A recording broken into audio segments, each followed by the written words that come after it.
di tutto quello che ti ho dato. Dimmi, siamo nella stessa lacrima, come un sole e una stella, luce che cade dagli occhi, sui tramonti della mia terra, sono i giorni. Ascoltami, ora so piangere, so che ho bisogno di te, non ho mai saputo fingere, ti sento vicino, il respiro non mente, intanto dolore, niente di sbagliato, niente, niente, siamo nella stessa lacrima, come un sole e una stella, siamo luce che cade dagli occhi, sui tramonti della mia terra, sono i giorni in una lacrima, come un sole e una stella, luce che cade dagli occhi,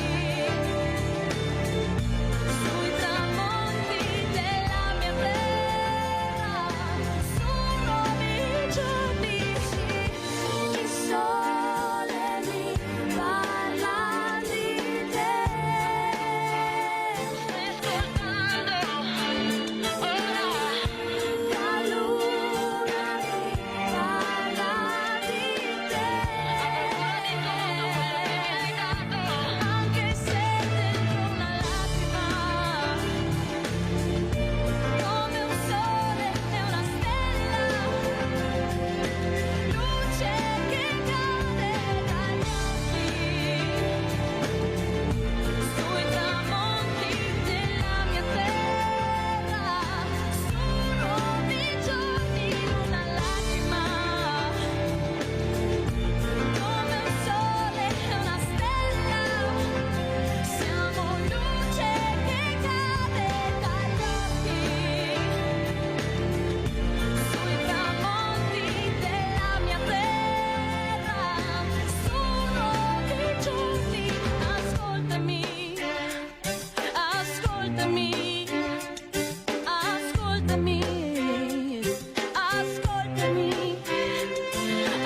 ascoltami, ascoltami, ascoltami, ascoltami, ascoltati. Buongiorno, buongiorno. Questa canzone per parlare di luce. Troppa luce ci nega la bellezza. Ne parleremo questa mattina con un ospite graditissimo che è Lorenzo Ranieri Tenti, astrofotografo. Buongiorno, buongiorno, ben arrivato. E abbiamo anche collegato Christopher De Zotti, sindaco di Jesolo. Grazie anche a lei, sindaco, per parlare di luce. Pensiamo di andare al mare, di vedere una luce bellissima di notte, le stelle cadenti. Sentiremo cosa invece ci dice Lorenzo Ranieri Tenti, perché poi vi leggerò alcune dichiarazioni che ha fatto Lorenzo Ranieri Tenti per capire l'importanza invece del buio, della luce naturale, del buio. Io le dico la verità, una volta mi sono trovata a Pieve del Grappa, mi sembra, in una località buia, non riuscivo a vedere niente, Tenti. Ho detto a qualcuno: accompagnatemi perché qua è buio pesto, io non faccio un passo. Non siamo più abituati, mi sono accorbetta a dire il vero. Cosa ci racconta Lorenzo Ranieri Tenti? Ma innanzitutto buongiorno, grazie per la vostra disponibilità e gentilezza, è un piacere per me essere qui ospitati da voi. Come dire, allora oggi in questo periodo, il momento storico dove si parla tantissimo di forme di inquinamento, l'inquinamento è sempre una tematica viva all'interno del panorama mondiale, sulla bocca di tutti i politici e non, attivisti e non. Si parla sempre troppo poco dell'inquinamento dovuto alla luce che usiamo tutti i giorni per illuminarci durante il buio, durante le ore dopo il tramonto del sole, no? Che è la fonte principale di luce su questo pianeta. Questa forma di illuminazione però genera un inquinamento, è un inquinamento che a noi non sembra toccarci direttamente, ma che in realtà affligge molto il mondo naturale, le specie, tutti gli animali. Ci sono molti animali che vivono nella notte e sono sempre più disorientati da queste luci. Bene, l'illuminazione notturna è diventata una forma di inquinamento, tanto che adesso quando usciamo, diciamo, di strada, anche nei borghi più lontani dalle grandi città, alzando il naso verso il cielo, non riusciamo più a vedere tutte le stelle del firmamento. I più fortunati, che magari vivendo in montagna hanno un cielo migliore, sì, riescono a vedere qualcosa di più, ma oggi come oggi, posso dirvelo per esperienza diretta, anche nelle montagne più remote del nord Italia. Io vi parlo da Milano, ma ho girato moltissimo tutte le Dolomiti Venete, le Dolomiti in generale, le Alpi, tutto l'arco alpino. La Lombardia e il resto d'Italia, il nord Italia, è estremamente visibile anche dalle montagne più alte. Questo Allora, sicuramente sentiamo anche come commenta Christopher De Zotti, sindaco di Jesu, questo inquinamento che non ci rendiamo conto quanto ne abbiamo perché nessuno ci spiega, non lo sappiamo, non conosciamo, noi vediamo una parte della medaglia ma ce n'è un'altra, come ha spiegato molto bene Lorenzo Ranieri Tenti, che non conosciamo ed è molto importante invece, soprattutto anche per gli animali, per le piante. Prego.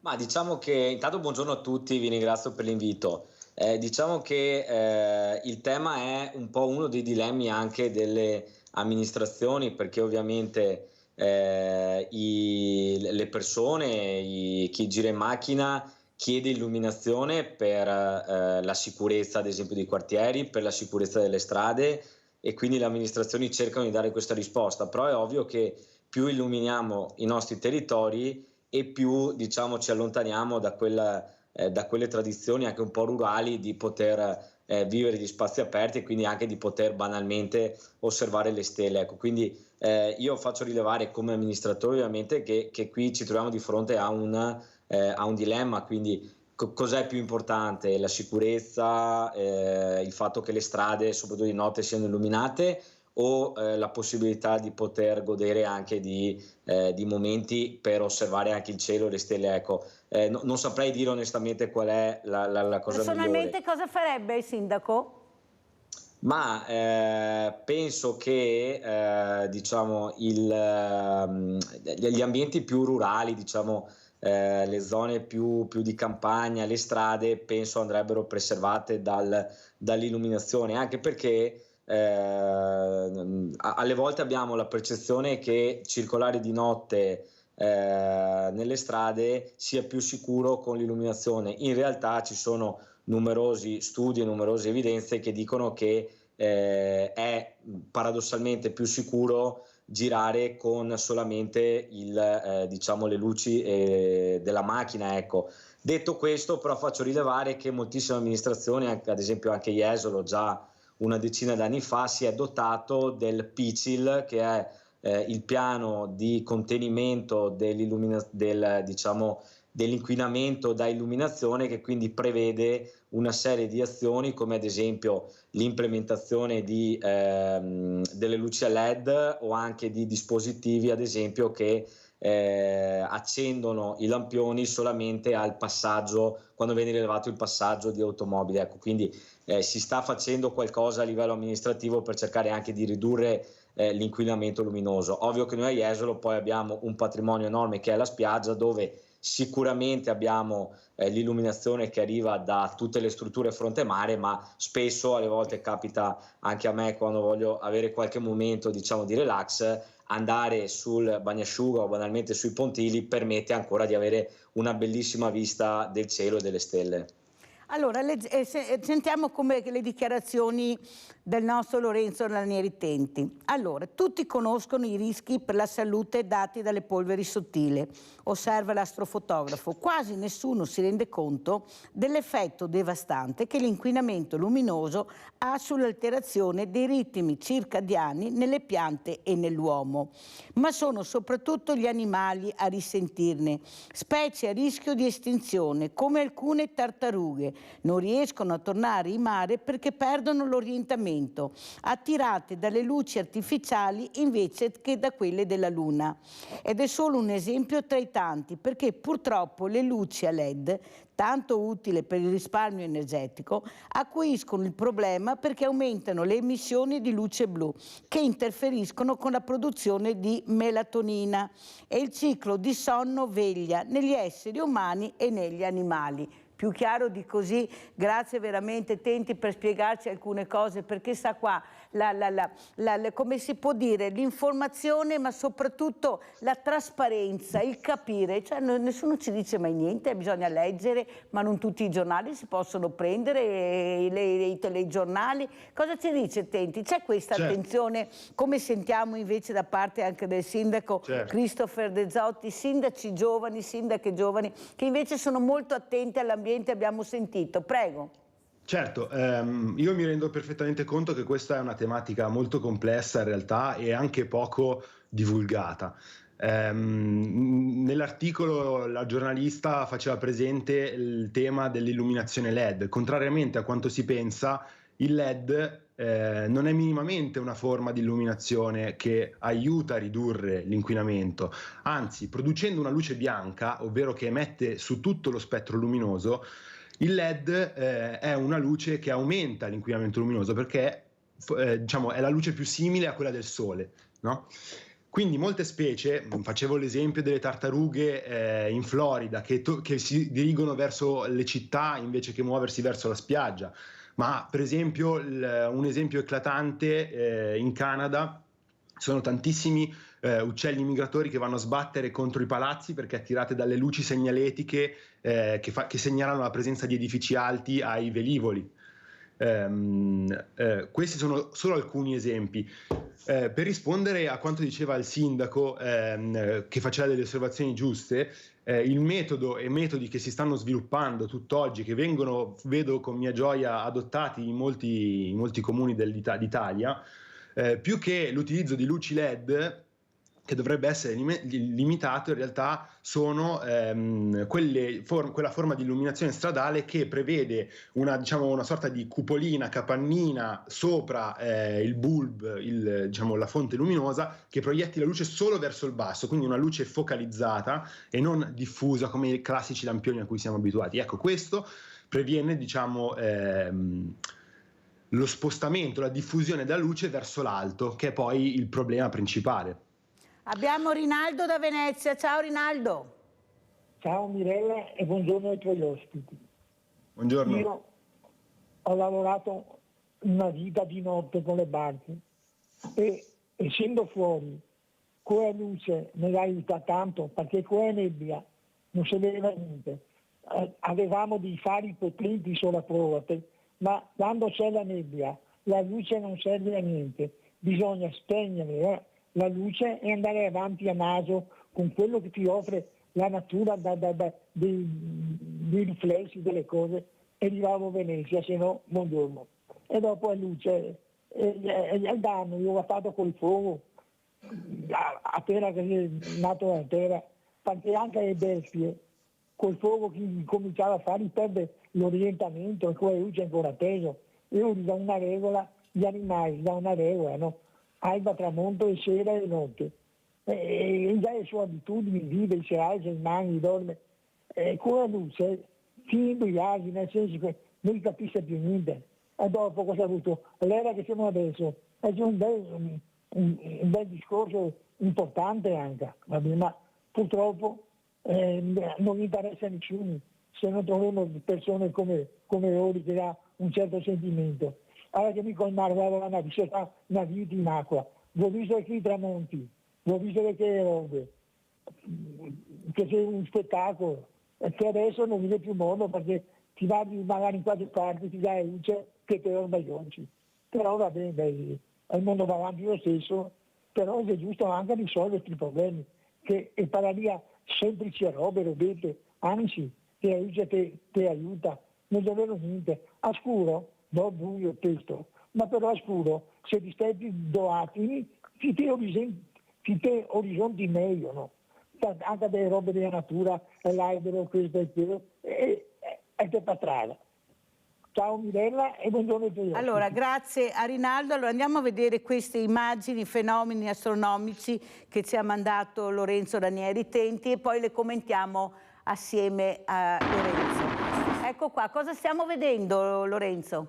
Allora, questa è un'aurora boreale ripresa durante uno dei miei ultimi viaggi fotografici. Io conduco viaggi fotografici come fotografo.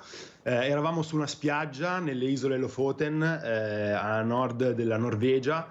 Diciamo, questo spettacolo è ciò che si palesa nei cieli durante, diciamo, le notti artiche. Questa è l'aurora boreale. Vi assicuro si vedeva così anche ad occhio nudo per via della sua fortissima intensità. Queste sono appunto riprese di quella notte speciale. Questo è un evento particolarmente intenso.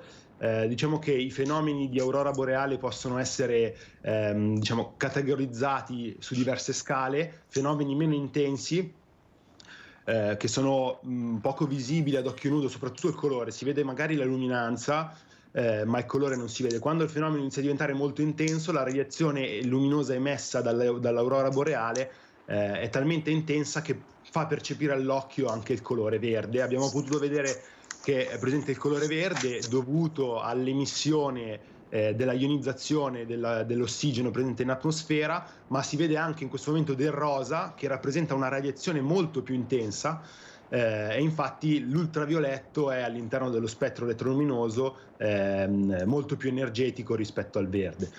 Quindi questo è un esempio di aurora boreale, una delle più intense che ho visto. Qua siamo in Islanda invece, un altro dei miei viaggi che porto con la nostra diciamo, compagnia di viaggi, associazione, WeShoot. Siamo in Islanda, quello è il mio collega che saluta mentre spiega ai nostri clienti come fare foto al cielo, a questo cielo magnifico.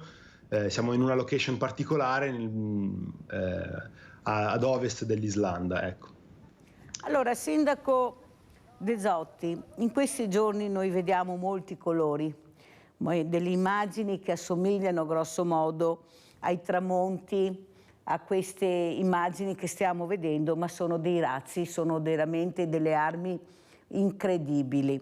Lei fa il primo mandato a sindaco, Fratelli d'Italia, ecco, ci sono dei governi che stanno veramente cercando di mettere insieme, di non fare questa terza guerra come la chiama Papa Francesco mondiale, per il buon senso, perché noi abbiamo la fortuna di vivere in un territorio meraviglioso, ma tutto il mondo è meraviglioso. Ieri abbiamo visto questa terra che gira, ecco, che veramente che si protegge dai meteoriti, e noi ne abbiamo tanti che stanno cercando di cadere per colpa di qualche uomo, di qualche politico che è sempre a cercare qualcosa che non ha, non basta mai. Ecco, la politica dovrebbe invece insegnare. Una volta si faceva più squadra, diceva ieri Barnier, ospite da me, non c'era quell'arrivismo, quella prepotenza, quell'aggressività che ancora continuiamo a vedere nonostante la storia abbia insegnato. Ecco, lei da politico, da sindaco, ma da uomo giovane, cosa dice? Cosa sta succedendo al nostro pianeta? Perché le guerre da leopardo sono dappertutto e tantissime.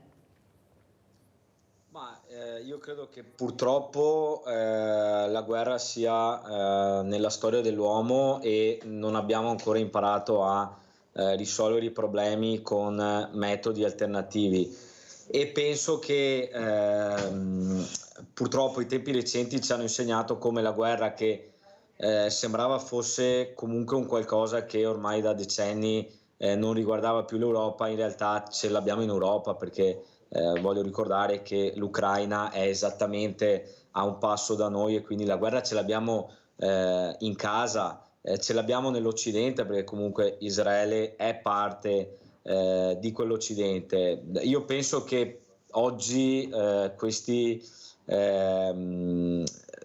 guerre siano anche stimolate, probabilmente facilitate da un sistema di comunicazione che spinge molto alla polarizzazione, quindi al prendere una posizione netta e chiara, quindi o sto da una parte o sto dall'altra, o sei con me o sei contro di me. Lo vediamo anche in questi giorni, benché anch'io abbia un'idea molto chiara rispetto al ruolo di Israele e al ruolo di Hamas, quindi io credo che sia in discussione anche il valore dell'Occidente, della libertà, dello Stato di diritto, e quindi anch'io sto dalla parte di Israele, però penso bisogna cercare di rifuggire da un sentimento che è quello di stare da una parte e non comprendere anche le ragioni non tanto di chi sta dall'altra parte, ma di chi sta in mezzo, perché in questo momento, al di là di Israele e di Hamas,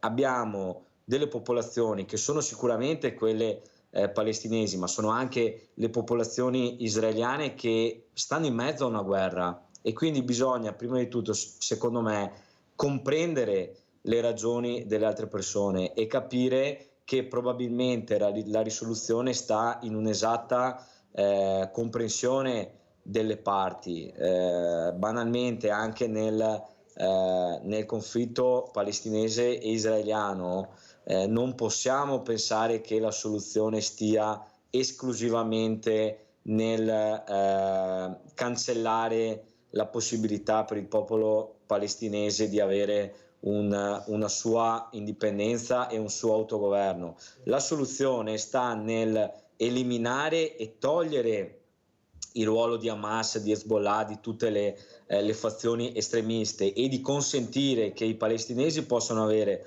un loro Stato, ma che sia diciamo governato da principi democratici, ecco. Quindi quello molto che chiaro, io Sindaco. dico... Abbiamo Giulio da Ponte nelle Alpi, poi continuiamo. Vai Giulio. Buongiorno. Buongiorno.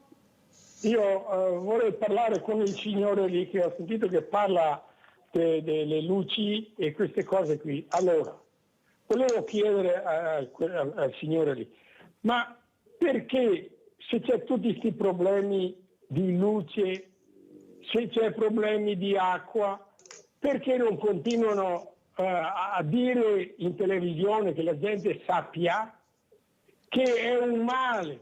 Guardi, io non è che odio i fari bianchi, ma non si può continuare a dire queste robe qui. Non si può dire e non fare, perché le luci si sa bene che scaldano il mondo.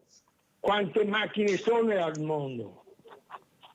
Sono tutte cose queste qui che da eliminare, perché se non c'è pioggia, non c'è niente, bisogna andare via con i fari accesi e bisogna stare attenti, perché sennò se non metti i fari, no, ti fanno una multa.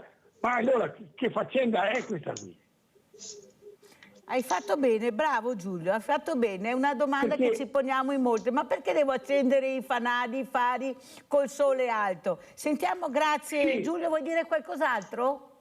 Sì, anche perché questo, io sono uno di quelli che dà fastidio molto quando che si incontra in una curva una persona con un faro alto e un faro basso. Allora non va bene così, deve essere fermato e dire: caro signore, te metti a posto questi fari e dopodiché li spegni durante il giorno. Ma questo è dall'alto. Guardi, dottoressa, io ho avuto a che fare con queste cose qui, perché le dico. Grazie al nostro Giulio da Ponte nelle Alpi, grazie, Belluno, molto chiaro. Belle domande. Allora, Lorenzo Ranieri Tenti, rivolti a lei, come risponde, come commenta? Allora, innanzitutto, come giustamente dice il signore, siamo qui in TV oggi per parlarne, quindi questo sicuramente è un ottimo passo avanti, quindi bisogna essere sempre propositivi da questo punto di vista. Giustamente, come diceva il sindaco, la sicurezza dei cittadini è un fattore imprescindibile. Detto ciò, bisogna lavorare in maniera propositiva al fine di limitare il più possibile qualsiasi forma di inquinamento luminoso rivolta verso il cielo. Non semplicemente per godere di una notte stellata, come dicevamo prima, ma per tutti i problemi che abbiamo enunciato prima e che oggettivamente impattano la vita degli animali e anche dell'uomo su questo pianeta. Il problema delle luci dirette che possono dar fastidio, mi viene ad esempio in mente gli stadi o tutti quegli eventi che proiettano fasci luminosi verso l'alto. Ecco, magari sono sicuramente eventi importanti che devono tenersi per N motivi che tutti noi sappiamo. La vita culturale è molto importante per noi uomini, altrettanto quanto una vita sana priva di inquinamento luminoso, quindi questi eventi hanno la loro importanza. Si potrebbe limitare, ad esempio, non proiettando fasci di luce verso l'altro, che poi raggiungono distanze molto incredibili. Sappiamo benissimo che queste luci sono estremamente energetiche e forti, quindi questo potrebbe essere un punto di vista. Sicuramente ci sono migliaia di esempi che si possono fare. Ecco, bisogna lavorare in maniera propositiva per garantire sicurezza al cittadino e diciamo avere un occhio di tutela per l'ambiente e soprattutto questi cieli che sempre più sono inquinati. Allora, lei dichiara, soprattutto anche con la mia attività di docente, mi piace suscitare le emozioni delle persone. È quello che stiamo facendo anche questa mattina. Abbiamo sentito Giulio che ha detto veramente che è importante sentir parlare di queste cose, che bisogna anche spiegare, però far capire l'importanza anche dell'inquinamento luminoso. Ecco, c'è l'attenzione. Ecco, i docenti, lei è un docente, ma soprattutto i ragazzi, come apprendono queste lezioni? Con interesse naturalmente, perché sennò non avrebbero scelto questa facoltà, ma soprattutto capire quanto sta a cuore ai ragazzi giovani che sono visti delle volte male nella maniera sbagliata, invece che si interessano a cose utili anche per il loro futuro. O sbaglio, Ranieri Tenti? Sì, assolutamente. Allora, io insegno fotografia, nello specifico fotografia di paesaggio. Abbiamo un'accademia che è stata online per via di tutto il periodo del Covid, che conosciamo benissimo, e durante questi interventi, questi webinar che ho tenuto, ho parlato spesso dell'inquinamento luminoso, dell'importanza di questo, soprattutto ai fini fotografici. Ecco, diciamo che il mio intento è di cogliere le emozioni e di trasmettere l'emozione di una notte stellata, magnifica e buia, facendo ciò far capire l'importanza a chi mi ascolta di una notte buia, ok? Cerco di lavorare più sul fatto emotivo che sul fatto logico. Siamo tutti bravi a poter metterci qui a parlare e a dire quello che sarebbe e che bisognerebbe fare, no? Però poi quando le persone non vengono colte nell'animo, nella sfera emotiva, molto spesso hanno difficoltà a interiorizzare gli argomenti di cui si tratta. Ecco, diciamo che un mio intento, tramite anche la mia fotografia e la mia arte, diciamo, è trasmettere questi valori di importanza nei rispetti dell'ambiente e nello specifico nell'ambiente notturno, suscitando delle emozioni forti. Allora, quello che volevo chiederle è che emozioni le suscitano queste guerre infernali, questi colori, perché lei ha dichiarato che le sue foto sono veramente reali, grazie alla tecnologia riesce a riprodurre quei colori proprio reali, naturali che si vedono. Ecco, cosa prova quando vede invece questi colori artificiali, ecco, messi nell'atmosfera con inquinamento incredibile? Cosa prova lei che cerca invece di dare significato alla bellezza, al colore naturale, all'ambiente? Prego. Certo, allora ci sono diverse tematiche all'interno di questa domanda che spaziano veramente in qualsiasi parte. Oggigiorno siamo bombardati di informazioni e sappiamo tantissimo anche per quel che succede nel resto del mondo. Rimanendo in maniera molto generale, l'inquinamento luminoso, queste luci che vediamo apparire sopra le grandi città durante la notte, che prevengono la visione delle stelle, a me personalmente, dopo aver potuto avere esperienza di cieli estremamente bui, faccio esempio del deserto dell'Atacama, dei cieli delle montagne della Patagonia, delle isole Canarie o dell'Africa, nella Namibia nello specifico, tornando a casa, è sempre bello tornare a casa, però mi rendo conto che poi quando esco la sera ho un senso di nostalgia verso quei cieli così bui, no? E quindi sì, direi che la visione di questi cieli inquinati che prevengono la visione di tanta bellezza mi mette un po' di tristezza e di nostalgia. Più che altro mi fa ripensare a quanta bellezza ho visto, ecco, mi fa sentire in parte molto fortunato di poter viaggiare, poter portare gente con me e di poter insegnare questi valori, e un po' mi fa sentire nostalgico quando torno a casa, ecco, diciamo, e non poter vedere tanta bellezza. E noi adesso abbiamo nostalgia perché dobbiamo mandare la pubblicità. Nostalgia della pubblicità. Ecco.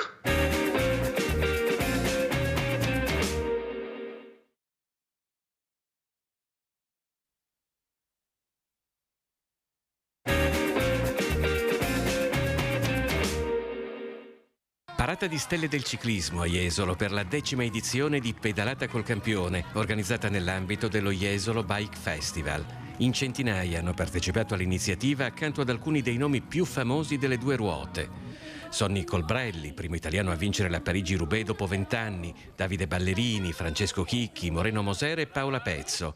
Ospiti anche della serata che ha preceduto l'evento, come Vincenzo Nibali, tra i pochissimi ad avere vinto tutti e 3 i grandi giri, la Vuelta a Spagna, il Giro d'Italia e il Tour de France. È una grandissima festa di fine stagione, c'è qui un Peter Sagan che chiuderà la sua stagione ed è bello anche essere qui a festeggiare un po' con lui la sua carriera. Ospite d'onore della Pedalata col Campione Peter Sagan, primo corridore della storia a conquistare 3 campionati del mondo su strada consecutivi. In carriera ha collezionato 120 vittorie prima di ritirarsi dal professionismo per puntare alla mountain bike. Sempre mi fa piacere e sono molto contento anche di essere invitato a questa festa qua, o evento. Sì, domani facciamo la pedalata con tifosi, con amici, ci sono tanti altri corridori che si sono già anche ritirati e va bene, vediamo, guardo avanti che sì, mi piacerebbe fare queste uscite. Soddisfatto l'organizzatore dello Jesolo Bike Festival, che nota soprattutto la grande crescita di interesse verso questo sport. Questa è un'avventura nuova perché abbiamo rilanciato con altre iniziative. La Grave che è andata a buon fine oggi, abbiamo visto numerosi partenti, abbiamo organizzato un villaggio con un'esposizione di bici storiche, abbiamo fatto correre anche i giovanissimi. Abbiamo visto che c'è molto interesse e la riuscita, per la riuscita posso essere solo contento. Allora, Sindaco De Zotti, la mia domanda è questa. Sì, la pedalata col campione, ma la gente, specialmente il turista, chiede sempre di più spazi verdi, essere a contatto con la natura, pedalate, passeggiate, feste nelle spiagge, i giovani come si riversano nelle spiagge, questo ambiente meraviglioso libero. Ecco, forse anche voi dovete cambiare un po' i vostri programmi, poco chiuso, molto aperto, molto verde, molto sole, spiagge pulite. Prego, Sindaco. Beh, allora sul sole purtroppo non possiamo agire né noi come amministratori né noi come esseri umani. No, qua devo fare parentesi. Finché si costruiscono condomini, alberghi alti 200 metri, poi vai in spiaggia alle 15, c'è il condominio che ti blocca il sole, penso che anche qua bisogna riflettere. Sindaco, scusi se glielo dico, ma è vero, perché è capitato a me. Qua sole zero, dovevo spostarmi perché il sole là non c'era più, non colpa sua naturalmente, parlo di anni fa. Prego, Sindaco. Va bene, non entro nella questione urbanistica perché sennò avremo bisogno di una puntata, magari sono a disposizione se vogliamo parlare. Lo so. Per il resto la città di Jesolo ormai non solamente con noi stiamo cercando di spingere un po' sull'acceleratore, però già da qualche anno stiamo cercando di diversificare l'offerta della nostra città andando verso diciamo, la valorizzazione di tutto quello che sta alle spalle della spiaggia. Abbiamo la fortuna di essere un'isola, perché Jesolo è un'isola chiusa fra il Piave, il Sile e la Laguna di Venezia. Siamo patrimonio UNESCO perché la laguna bagna la città di Jesolo. Sono in queste settimane partiti i cantieri per ben 3 piste ciclabili finanziate dal PNRR. Una di queste collegherà il centro storico Jesolo Paese con il Lido, un'altra andrà a diciamo innestarsi su Via Oriente, quindi nella zona est, la zona della Pineta, quella più a vocazione ambientale. Una sarà in una frazione nostro territorio ma ad alta valenza ambientale perché arriva fino alle rive del Piave. Abbiamo e stiamo cercando di valorizzare moltissimo gli ambienti rurali. La regione del Veneto e in collaborazione il Comune di Jesolo, che ci metterà 1.100.000 euro, stanno programmando la conclusione della Venezia-Monaco, che è quella strada che appunto da Monaco arriva alle porte di Jesolo e porta, costeggiando la laguna, appunto anche fino a Cavallino Treporti. Quindi stiamo molto investendo su questo tema, stiamo cercando negli accordi di pianificazione, appunto nella pianificazione urbanistica, di spingere al massimo la realizzazione di aree verdi, di spazi pubblici appunto destinati a giardino, a parco. Abbiamo recentemente piantato 500 alberi allargando il bosco di Jesolo, stiamo acquisendo delle aree per andare a fare forestazione urbana all'interno del centro urbano, quindi stiamo lavorando molto su questo tema, consapevoli che oggi la gente per abitare non sceglie più necessariamente il posto più vicino al posto di lavoro o alla scuola dei bambini, ma sceglie il posto dove si vive meglio, e questo è il vero investimento che stiamo cercando di fare come città di Jesolo, quindi essere una città non solo dove si viene a fare turismo, ma una città dove si può venire a abitare, si possono trovare alti servizi e alto standard di qualità della vita, tant'è che i numeri sulla residenza stanno enormemente crescendo. Abbiamo da poche settimane sfondato il muro dei 27.000 abitanti e ogni anno viaggiamo a un ritmo di crescita di 400-500 abitanti, quindi questo è probabilmente anche la certificazione che si sta molto investendo nella qualità della vita. Grazie Sindaco. Quello che volevo commentare con Lorenzo Ranieri Tenti e sentire anche cosa poi ne pensa il Christopher De Zotti, il Sindaco, è che in Regione sta cercando di passare una deroga, una legge che si può costruire sopra i 1.500 metri, sempre più in alto. Ecco, dei condomini, dei palazzi, e sappiamo che poi da 2 si può diventare 3, da 3 4, perché l'Italia è fatta così, senza pensare proprio al danno ambientale che si crea. Devo arrivare sempre più in alto. L'uomo non si accontenta più e questo vale anche per noi che sentiamo delle cose assurde, ma perché si vuole arrivare sempre più in alto? Lei cosa ne pensa? Lei è collegato da Milano, città di sicuro non inquinata, però anche noi ne abbiamo da parlare finché vogliamo, specialmente la pianura padana. Prego. Allora, Milano sicuramente è molto peggio che Jesolo e il Veneto in generale ho potuto sperimentare, quindi siete messi molto meglio di noi. Allora, io da questo punto di vista ho un'opinione totalmente imparziale, perché io prima di essere fotografo sono un alpinista, montanaro per così dire, quindi sono sempre stato in montagna, amo immensamente questi ambienti alpini, pascoli incontaminati. Io credo che diciamo l'accanimento urbanistico della montagna e dei paesaggi montani sia una cosa che che si debba fare con moltissimissima attenzione, ecco. Bisogna sicuramente preservare l'habitat, stare attenti alla comunità montana, non si può portare turismo sfrenato e aggressivo in posti contaminati. Voi lo sapete molto bene, in Veneto avete dei posti pazzeschi, tutte le Dolomiti venete sono dei posti estremamente belli che ho avuto modo di visitare spesso, ma che durante il periodo estivo si riempiono di turismo, e di un turismo purtroppo inconsapevole, non è consapevole della bellezza che ha la fortuna di poter sperimentare in quel momento. Ecco, questo è davvero pericoloso per la salvaguardia dell'ambiente alpino. Fosse per me, in montagna si dovrebbe andare soltanto con la tenda e diciamo i scarponi. Mi rendo conto che certa bellezza debba essere messa a disposizione di tutti, più o meno, ecco, su questo avrei anche qualche riserva. Bisogna sicuramente insegnare il rispetto della natura, ecco. Nell'ambito del rispetto sicuramente l'edilizia sfrenata in ambienti così belli che avete voi come abbiamo noi, ma voi sicuramente lo sapete, è un'arma a doppio taglio molto pericolosa, perché certo, i primi anni può essere apprezzato molto dai turisti, ma a lungo andare, se non si incentiva il rispetto della natura tramite il turismo, ci sono ottimi esempi positivi da questo punto di vista. Non sto dicendo che il turismo in montagna o nelle località montane sia sempre negativo. Ecco, ci sono molti esempi di come il turismo abbia portato ricchezza alle località montane che hanno investito sul loro territorio preservandolo. Ecco, bisogna avere un occhio di riguardo in questa tematica.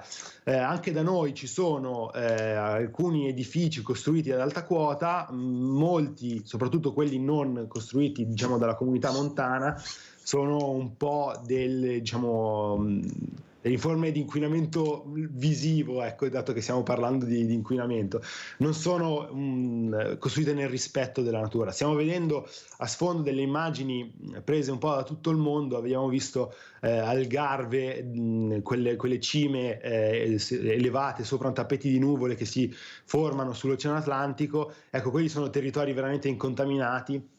Questo lago salato in Turchia, ecco, questi sono territori veramente incontaminati. Cerchiamo di preservare la bellezza che abbiamo, non c'è bisogno di andare in giro per il mondo, basta guardarci dietro le spalle e vedere che dietro di noi c'è un giardino bellissimo, le Alpi. Preserviamolo, ecco, questo è un appello che io non mi stancherò mai di fare. Preserviamo quello che di bello abbiamo, e l'Italia rispetto a tutto il mondo è un concentrato di bellezza, mentre nel resto del mondo per vedere robe belle devi fare tantissimi chilometri. Ecco, in Italia ce ne rendiamo sempre meno conto, ma abbiamo un concentrato di bellezza culturale e naturalistica incredibile, unico nel suo genere in tutto il mondo. Ecco, grazie anche di questo appello, Lorenzo Ranieri Tenti, perché è molto importante.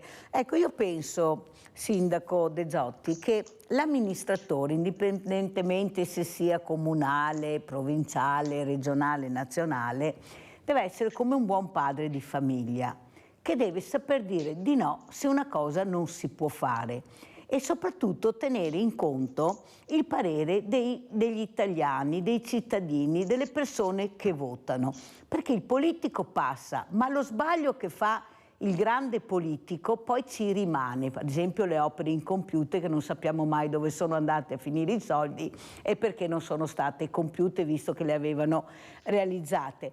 Invece vedo che si fa sempre più fatica, perché il business regna sovrano anche sulla salute dei cittadini, su quello che vorrebbero gli italiani in genere, perché sono e siamo persone di buon senso. Ecco, io ho avuto dei sindaci che hanno detto: forse se facevamo meno piazze e pensavamo di investire di più sulla sicurezza dei nostri cittadini, forse era meglio. Perché? Perché il ponte Morandi è insegnato e abbiamo visto come siamo presi con le infrastrutture. Basta uscire di casa la mattina e vedere come gira la storia. Adesso sono arrivati i fondi del PNRR, non ci si può più muovere perché lavori dappertutto. Ma va bene, io direi che qualcosa dovremmo farlo anche di notte, come fanno in altri paesi. Qua in Italia non si riesce a capire perché non si può fare. Cosa ci dice, Sindaco?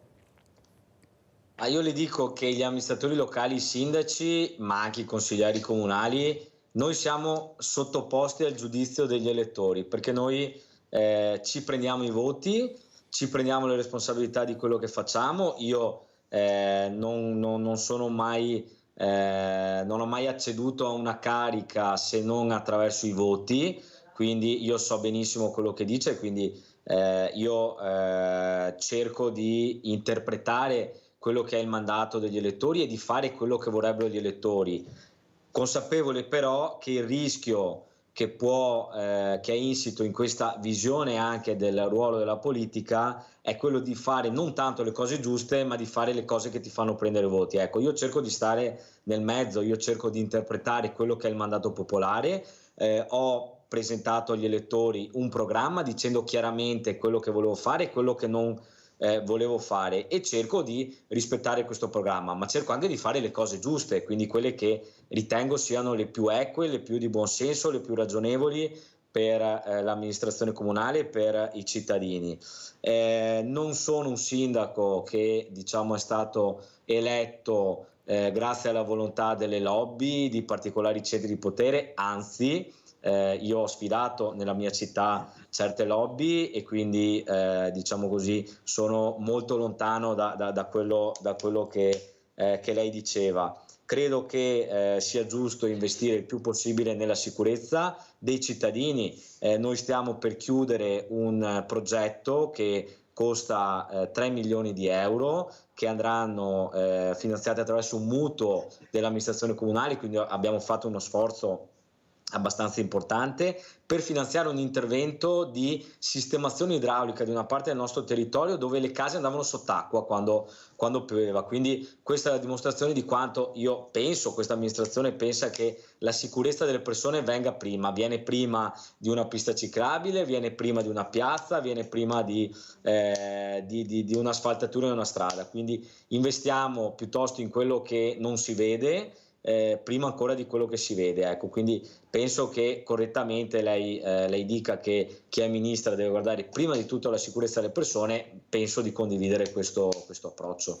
È anche vero, però, e qua è una nota dolente, questa strada per arrivare a Jesolo, siamo nel 2023 ma non ne veniamo fuori, eppure riusciamo ad arrivare nella Luna e non riusciamo a trovare una soluzione per non fare chilometri di code. E qualcuno dice, qualche sindaco, mi ricordo il sindaco del Cavallino, ha detto non è possibile che tutti facciano le ferie in agosto, che tutti al sabato e la domenica vogliono arrivare alle spiagge, così non può funzionare. Però quelli sono gli orari che abbiamo e le ferie che abbiamo, non è che uno possa fare chissà cosa. Ma quello che veramente, ecco qua mi viene qualche dubbio, sindaco, ci sia qualche lobby sotto, perché noi vediamo campi, terreni enormi, però la strada non esce. Questa famosa terza, quarta corsia nuova Bretella non la vediamo. Lei è da poco che è sindaco, ma si potrà continuare in eterno a vedere queste code che devi alzarti alle 5 del mattino per riuscire ad arrivare in spiaggia, fare 2 o 3 ore, altre cose. C'è qualcosa che non torna, perché in Friuli, dove io vado, come vengo anche da voi, cioè le cose sono diverse, hanno veramente ha fatto una infrastruttura che arrivi molto più velocemente, strade più larghe, vedi subito la differenza, non hanno costruito sulle ciglia delle strade, cioè c'è qualcosa che non fa. Lei è un sindaco giovane, ecco, in questo percorso da sindaco cosa si prefigge? Perché è un obiettivo anche per lei, far arrivare il turista comodo, non tutti con l'aereo, con l'elicottero o con permessi speciali. Prego, sindaco. Ma allora, al di là che io però vorrei fare così una premessa, in qualsiasi posto di vacanza, quando si va e quando si torna, un po' di coda si fa. Quando andiamo ad Asiago, quando andiamo a Cortina, quando andiamo a Gardaland, quando andiamo sul lago di Garda, non è che Jesolo è un caso a sé in un mondo dove non si fanno code, ecco. Purtroppo il fatto che ci siano dei picchi feriali, dei weekend, delle feste comporta il fatto che in alcuni momenti ci possano essere delle code. Fatta questa premessa, che non significa che non dobbiamo occuparci del tema. No, ma dica anche il numero di persone, di turisti che arrivano a Jesolo, perché lei ha parlato di Tamari. Quante persone arrivano? Jesolo nei momenti di picco conta quasi 200.000 persone. Ovviamente non è che arrivano in un giorno 200.000 persone, ma nei momenti di picco ma il vero tema è che penso sia chiaro ed evidente a tutti che la conformazione geografica del litorale comporta il fatto che due città, due destinazioni che fanno 11, anzi 12 milioni di presenze come Jesolo e Cavallino sono servite da una sola strada, ma non è una scelta di amministrazioni, è una conformazione geografica. Purtroppo negli anni '80 si è persa per diciamo così certi ostacoli forse anche giusti, anche sensati da parte del Movimento Verde, la possibilità di fare una translagunare, quindi una strada che sostanzialmente dall'aeroporto Marco Polo potesse attraversare la laguna e diciamo veicolare tutto il traffico verso Cavallino Tre Porti sgravandolo dalla strada di entrata a Jesolo, si è persa quella grande opportunità e quindi oggi ci dobbiamo gioco forza affrontare il tema che dobbiamo adattare l'unica viabilità che va verso il litorale. C'è il progetto dell'autostrada del mare, che è un progetto che costa 200 milioni di euro, non 1 milione di euro, e la differenza fra Veneto e Friuli credo sia evidente a tutti. Il Friuli è una regione autonoma che ha delle risorse diverse rispetto a quelle del Veneto, e quindi qua rientra in gioco anche il tema dell'autonomia differenziata, quindi l'autonomia del nostro territorio.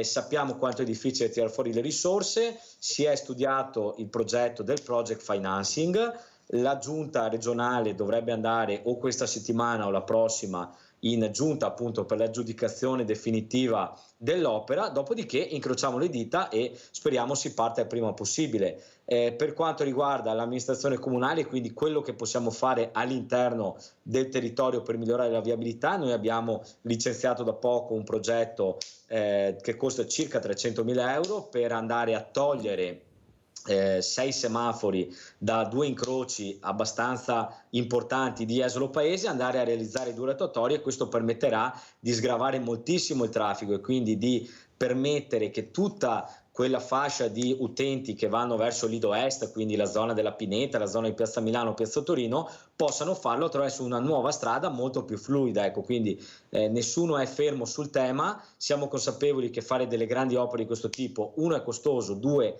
è difficile da un punto di vista autorizzatorio, però tutti gli enti, i comuni e la Regione Veneto non siamo fermi sul tema. Stiamo attendendo semplicemente le procedure di autorizzazione del project financing. Abbiamo Roberto da Salzano. Ciao Roberto. Pronto? Oh. Roberto? Io sono in linea, mi sente? Prego, prego. Io insisto ancora perché non lo trovo giusto, volevo chiedere al sindaco cosa ne pensa del ponte sullo stretto. Io guardavo i costi che ci saranno, parlano di 13 miliardi per la costruzione del ponte sullo stretto. Noi vediamo che anche in questo, non parlo di questo governo, penso che la colpa sia un po' di tutti. Io sono stato in Sicilia, in Calabria, mancano strade, mancano autostrade, viabilità, treni e via discorrendo. E il costo sarebbe molto inferiore. Penso che anche i cittadini, io parlavo con i cittadini siciliani, che non pensano a questo ponte, non sono anche contrari al ponte. Volevo dire, questi soldi non si potrebbero investire, visto che cominciare ad investire nella sanità, nelle strade, nelle scuole che sono quasi tutte vecchie da ricostruire. Voglio dire, noi abbiamo dei politici che, a parer mio, di politici, se sono pochi, sono tutti interessi di partito, sia a destra che a sinistra. Volevo chiedere proprio al sindaco cosa ne pensa. Io volevo contraddire un po' il sindaco nel discorso della strada che si va a Jesolo. Non è vero che si fa la coda solo nei momenti in cui c'è più gente, si fa sempre la coda. Da aprile a settembre per andare a Jesolo al sabato e alla domenica non esiste mezz'ora, 3/4 d'ora, ti fai sempre le 2 o 3 orette di coda per andare a Jesolo.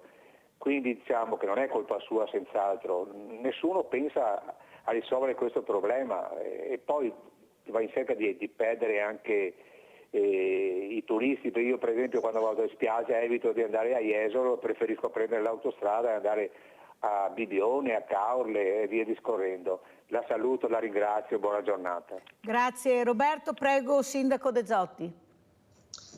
Ma allora, al di là che i numeri poi sono l'unico dato che conta, le presenze turistiche sia di Jesolo che di Cavallino sono in crescita. Quest'anno siamo in netta crescita sia rispetto al 2022 ma anche rispetto al 2019 che è l'ultimo anno normale, quindi significa che nonostante questi problemi che sono evidenti comunque la gente dà fiducia alle nostre spiagge e invece che decrescere cresciamo, anzi guardando rispetto ai numeri di altre destinazioni che quelle invece hanno il segno meno, penso che noi siamo confortati dalle presenze. Do un'opinione rispetto al ponte sullo stretto, ovviamente più da cittadino che da amministratore, ovviamente non ho nessuna competenza in merito. Dico solo una cosa: le opere costano tantissimo oggi per via degli aumenti che ci sono stati, quindi non possiamo pensare che fare grandi opere lo si possa fare con qualche centinaia di milioni di euro. Quindi se vogliamo fare le cose dobbiamo mettere in conto il fatto che costino tanto. Io penso che il ponte sullo stretto vada fatto per due motivi. Il primo è per togliere anche degli alibi a diciamo certe regioni del sud che spesso diciamo così lamentano anche gli isolamenti rispetto alla viabilità e tante cose, e li mettono come un alibi per giustificare spesso anche l'incapacità amministrativa di chi governa, e questa è la prima cosa. La seconda cosa, io credo che ogni tanto sia giusto dimostrare che questo paese non è solo il paese del no, delle opere incompiute, delle cose che non si fanno, ma delle cose anche ambiziose che si possono fare. Quindi io credo che fare il ponte sullo stretto di Messina, al di là del fatto che serva o non serva, secondo me sicuramente serve, perché sennò non staremo qua nemmeno a parlarne, però sia anche la dimostrazione che ogni tanto in questo paese le cose si pensano, si progettano, si finanziano e poi si fanno. Cioè io credo sia un messaggio abbastanza importante anche di quella che può essere l'ambizione di una nazione. Ecco, quindi il mio pensiero, dopo può essere sbagliato o meno, è che sia giusto andare avanti su questa strada. Sì, però sarebbe anche giusto, Sindaco, io capisco la volontà politica, ecco, bisogna fare, perché bisogna fare certe opere, però io penso che avremo bisogno anche di trasparenza, di sentire gli addetti ai lavori, che non sono di sicuro i politici, se questo ponte va fatto o non va fatto.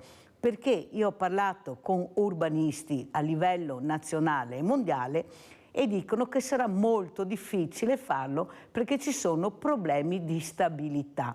La Sicilia ha un problema di stabilità tra mare, acqua e venti. Perciò io penso che, per carità, se c'è la necessità di farlo, però il Vajont ha dimostrato cosa può succedere. Ecco, lo ha dimostrato la storia. Prima di fare grandi opere che possono mettere in pericolo la sicurezza di tutte le persone, andrebbero sentiti gli addetti ai lavori e poi fare un bel referendum, visto che sono opere che costano montagne di soldi, come ha detto il nostro Roberto da Salzano, prima di decidere, perché come ripeto il politico è di passaggio, il ponte rimane o non rimane, sarebbe da fare un bel referendum, visto che il popolo è sovrano, e sentire cosa dice il popolo, perché poi stiamo parlando di un ponte che servirà non solo all'Italia ma a tutti. Allora cerchiamo di capire che forse il politico dovrebbe far parlare prima di decidere gli addetti ai lavori, perché sono in contrasto con quello che si dice.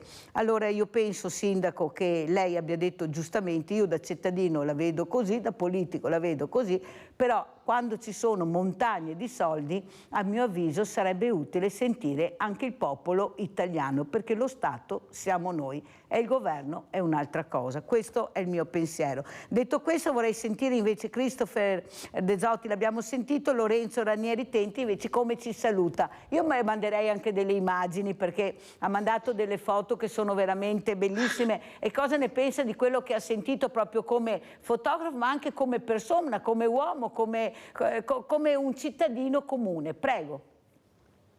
Allora, innanzitutto ripropongo i miei ringraziamenti per l'ospitalità. Viaggiare per il mondo, sia come fotografo come cittadino, mi ha sempre, e soprattutto farlo come fotografo, mi ha sempre dato la possibilità di vedere con nuovi occhi la realtà che mi circonda. Ecco, io dico sempre alla gente che conosco quando mi devo presentare che quando ho cominciato a fotografare ho cominciato a vedere per la prima volta nuovamente, no? Adesso vediamo in sfondo diverse fotografie create con tecniche particolari, panoramiche fatte in maniera particolare, con strumenti particolari, assolutamente molto lontane dall'immaginario comune, ecco, che però rappresentano la realtà di quello che c'è fuori. imparare a vedere nuovamente con nuovi occhi la realtà che ci circonda, con un occhio curioso e ingenuo anche a volte, secondo me è estremamente importante. Quindi io vorrei fare un appello. Abbiamo parlato di un tema molto importante, abbiamo parlato del tema dell'inquinamento luminoso, si sono trattate altre tematiche estremamente importanti. Ecco, abbiamo cura della natura che ci circonda, abbiamo sempre un occhio di riguardo con la consapevolezza che quello che c'è là fuori, se osservato in maniera corretta, ha la capacità di stupirci in maniera sconvolgente a volte, ecco. E niente, vi ringrazio ancora per l'ospitalità e ringrazio il sindaco per le parole e lei per l'attenzione. Grazie Lorenzo Ranieri Tenti, astrofotografo. Sindaco, come ci saluta? Ma vi saluto intanto ringraziandovi perché le sue trasmissioni sono sempre fuori dal coro e ci permettono di affrontare degli argomenti anche che spesso non ascoltiamo nelle televisioni, e quindi è sempre bello, e ringrazio per l'invito. Ecco. Do un caro saluto a tutti, anche al nostro ospite Lorenzo, lo ringrazio. Grazie, perché ci ha dato anche una bellissima visione anche di tipi di turismo alternativi di cui penso abbiamo grande bisogno. Quindi vi ringrazio anche gli ascoltatori che ci hanno permesso di discutere. Mi sia permesso un saluto particolare a un mio concittadino che sta passando un momento particolare, Donato, quindi un saluto a Donato, e vi ringrazio tutti e vi do una buona giornata. E noi ci abbiniamo anche il nostro abbraccio a questo Donato, ecco, perché è giusto essere vicini a chi ha bisogno di essere supportato in un momento delicato. Grazie, buona giornata a tutti voi, non ai miei telespettatori, perché ci vediamo fra pochissimo. Pubblicità.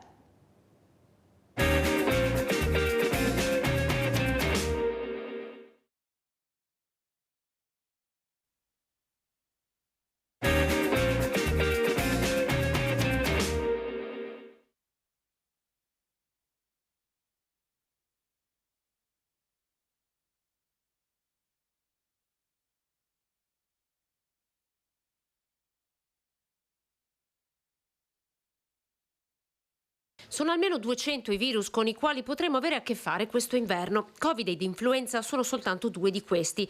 E se per l'influenza la campagna vaccinale è già partita diverse settimane fa, quella contro il Covid prenderà il via domani. Da domani infatti sarà possibile prenotarsi al portale dell'ULSS 2 per ricevere il vaccino contro la nuova variante. Il Ministero della Sanità ha prodotto una tabella di categorie di persone per cui è particolarmente indicata. Sono le persone affette da patologie croniche di tipo polmonare, patologie croniche metaboliche tipo il diabete, o malattie croniche di tipo malattie del cuore, oppure malattie croniche del sistema immunitario, per cui le difese della persona sono ridotte. Le stesse per le quali è consigliato anche il vaccino contro l'influenza. Tra queste ci sono anche le donne in gravidanza. La gravidanza si correla con una riduzione delle difese immunitarie che, se da un lato aiutano la buona evoluzione della gravidanza, dall'altro espongono maggiormente a complicanze possibili proprio da forme virali, tra cui appunto l'influenza e il Covid. L'influenza, che le previsioni danno per medio grave quest'anno, potrebbe arrivare già a partire da novembre. Per il vaccino antinfluenzale ci sono diverse versioni, quelle destinate ai più piccoli, quello per gli over 65 oppure quello potenziato per i pazienti immunodepressi. C'è un numero praticamente continuo, anche se non molto elevato, di ricoveri. Si tratta soprattutto di pazienti cosiddetti fragili, cioè dei pazienti che hanno già delle patologie di base croniche e che chiaramente si scompensano maggiormente nel momento in cui vengono aggrediti o dal virus influenzale o dal Covid. Diverse le sedi attive sul territorio in cui si potrà prenotare da domani il vaccino contro il Covid, che non protegge dal contagio, ricordano i sanitari, ma dal rischio di sviluppare forme gravi di malattia. Dalla Madonnina a Treviso ai distretti di Asolo e Valdobbiadene, Conegliano, le sedi di Oderzo, San Biagio di Callalta, Montebelluna. Allora, abbiamo salutato con questa bellissima immagine, abbiamo lasciato il dottor De Zotti e il dottor Ranieri Tenti. Parleremo di altre immagini, di altre cose importanti col dottor Erminio Bonsembiante, direttore servizio e igiene e sanità pubblica ULSS 2 Marca Trevigiana, che ringraziamo di essere qui. Saluto anche Elisa Corà, collegata da Belluno, presidente CSV Belluno Treviso, centro di servizi per il volontariato. Grazie anche a Elisa Corà. Allora, intanto però c'è una ospite, abbiamo Gianfranco Valeri da Cessalto, se no mi cade la linea. Vai Gianfranco. Buongiorno signora Mirella. Buongiorno. Buongiorno ai suoi ospiti. Mirella, mi scuso, ma sono intervenuto un po' in ritardo e volevo sull'argomento di prima, che quando ha parlato del ponte di Messina, che è venuto fuori la cifra di tutti quei milioni di euro, io ho preso paura. Cioè, io le dico solo una cosa: se vogliono sviluppare il meridione, la Sicilia, la Calabria, noi abbiamo un territorio e un musei a cielo aperto, abbiamo la più bella nazione d'Europa, tutti quei soldi a costo zero, potrebbe investirli, fare aeroporti, investire in più sugli aerei, spostare la gente. È una partita attiva. Praticamente la gente spende e tornano indietro i soldi. Altro che lei, Mirella, io non ho parlato con nessuno, ma lei che ha parlato con questi tecnici, e io ai tecnici ci credo, lei in studio lì ha dei tecnici, io ci credo, mi sono già fatto il vaccino anti-influenzale, adesso mi farò anche quello del Covid, perché sono tecnici e loro mi dicono qualcosa e come devo comportarmi. Ma fin quando ho sentito tutti quei milioni di euro e siamo sempre alle solite. Ecco, quando il capo decide, gli altri corrono dietro tutti. Buongiorno e grazie e buon lavoro. Grazie Gianfranco, in effetti l'importanza di questa trasmissione è anche il vostro ascolto, quello che dite, quello che pensate, perché forse c'è poco confronto proprio con i cittadini, pochissimo. L'unico riferimento che abbiamo sono i sindaci, oppure, come ha detto Gianfranco Valeri, gli addetti ai lavori che ospite al mattino, e quelli seri, quelli che veramente hanno la competenza per parlare, hanno fatto degli studi proprio su questi temi che noi trattiamo. Allora, dottor Bonsembiante, cosa sta succedendo questo autunno? Ecco, ormai siamo arrivati a fare le vaccinazioni anti-influenzali, poi anche quella nuova per questo Covid, qualcuno ancora titubante, ma servono, non servono, quando dobbiamo farla, perché? Ecco, cosa ci dice dottor Bonsembiante? Dopo che abbiamo visto anche il servizio. La vaccinazione contro l'influenza è già incominciata in tutto il Veneto dal 16 di ottobre e mercoledì scorso, quindi il 25, sono incominciate anche le vaccinazioni contro il Covid, contro le nuove varianti del Covid. È importante vaccinarsi, il Ministero ogni anno lo ribadisce e le indicazioni scientifiche sono unilaterali. È importante vaccinarsi. E quando vaccinarsi contro l'influenza? Parliamo dell'influenza perché il Covid è un argomento un po' a parte, insomma, è simile ma però diverso.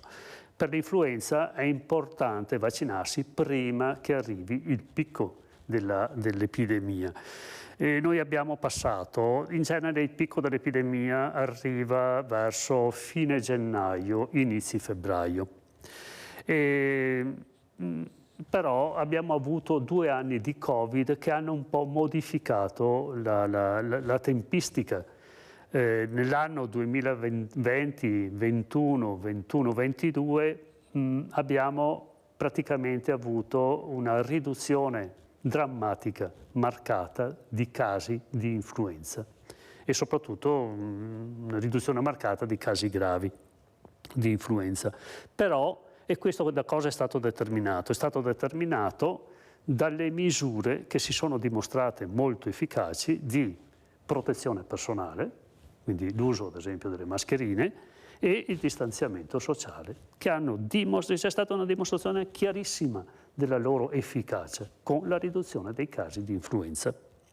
Però questo ha determinato anche una minore circolazione del virus nella nostra popolazione e purtroppo anche una minore vaccinazione negli anni 20, 21, 21, 22.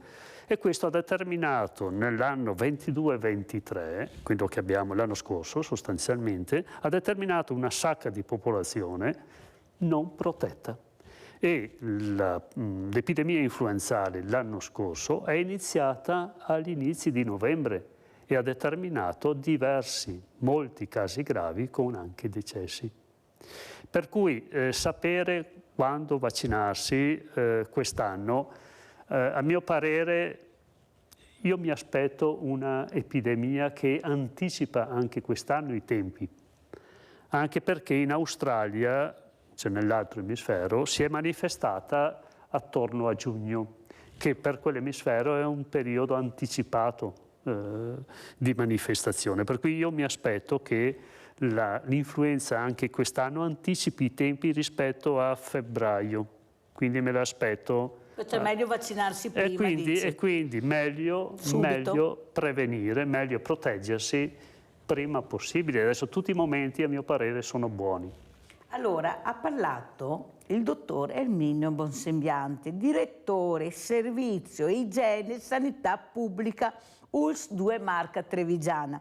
Perché ribadisco questo, dottor Bonsembiante? Perché ricevo ancora telefonate di persone col fai da te, o per aver sentito l'amico, o sono andato su internet, oppure giustamente qualche ascoltatore ha telefonato dicendo: ma perché ci sono dei medici che dicono di non vaccinarci? Perché abbiamo avuto anche questo, abbiamo avuto anche qualche scienziato, qualche ricercatore, ma gli addetti ai lavori, quelli che sanno, quasi tutti, io li ho avuti ospiti, sono tutti per la vaccinazione. Poi se uno pretende di andare dal fruttivendolo e comprare l'aspirina perché ha deciso di acquistarla dal fruttivendolo, sono affari loro. Noi cerchiamo di dare una informazione corretta. Allora saluto anche Elisa Corà, presidente CSV Belluno Treviso, centro di servizio per il volontariato, per capire bene questo CSV, perché si è diviso in due. Un conto è il CSV, servizio per il volontariato, e un conto è volontari insieme, che sono un'altra cosa. Però mi sembra che passi avanti ne facciamo pochi, dottoressa. Sempre più burocrazia, una montagna di burocrazia, molte associazioni hanno anche lasciato, ci mancava il RUNTS, anche un nome impossibile, ma va bene tutto. Cosa sta succedendo? Invece di snellire, qui ci complicano la vita, specialmente a quel mondo del volontariato che è stato in prima linea proprio nel momento del Covid, che ha rischiato, perché andavamo nelle case a portare le borse, a supportare dove la politica non arrivava, perché questa è la verità. Prego, dottoressa. Buongiorno intanto, buongiorno a tutti e grazie per l'invito. Allora, io provo a dare una risposta evitando di essere troppo lunga rispetto a quello che mi chiede Mirella. Dunque, lo sdoppiamento che c'è stato tra il CSV, che allora era provinciale, no? Ogni provincia, Belluno e Treviso ne aveva uno solo, e gli enti gestori, per quanto riguarda Treviso c'era il Volontari Insieme che era l'ente gestore del CSV, allora solo Treviso. C'è stata, è giusto e corretto, questa separazione.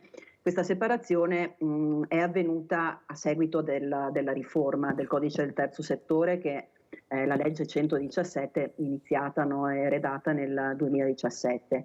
Questo diciamo che è stato un obbligo normativo a cui i territori hanno dovuto adeguarsi. La cosa che però anche per stare su un piano positivo posso sottolineare è che i ruoli dei due enti non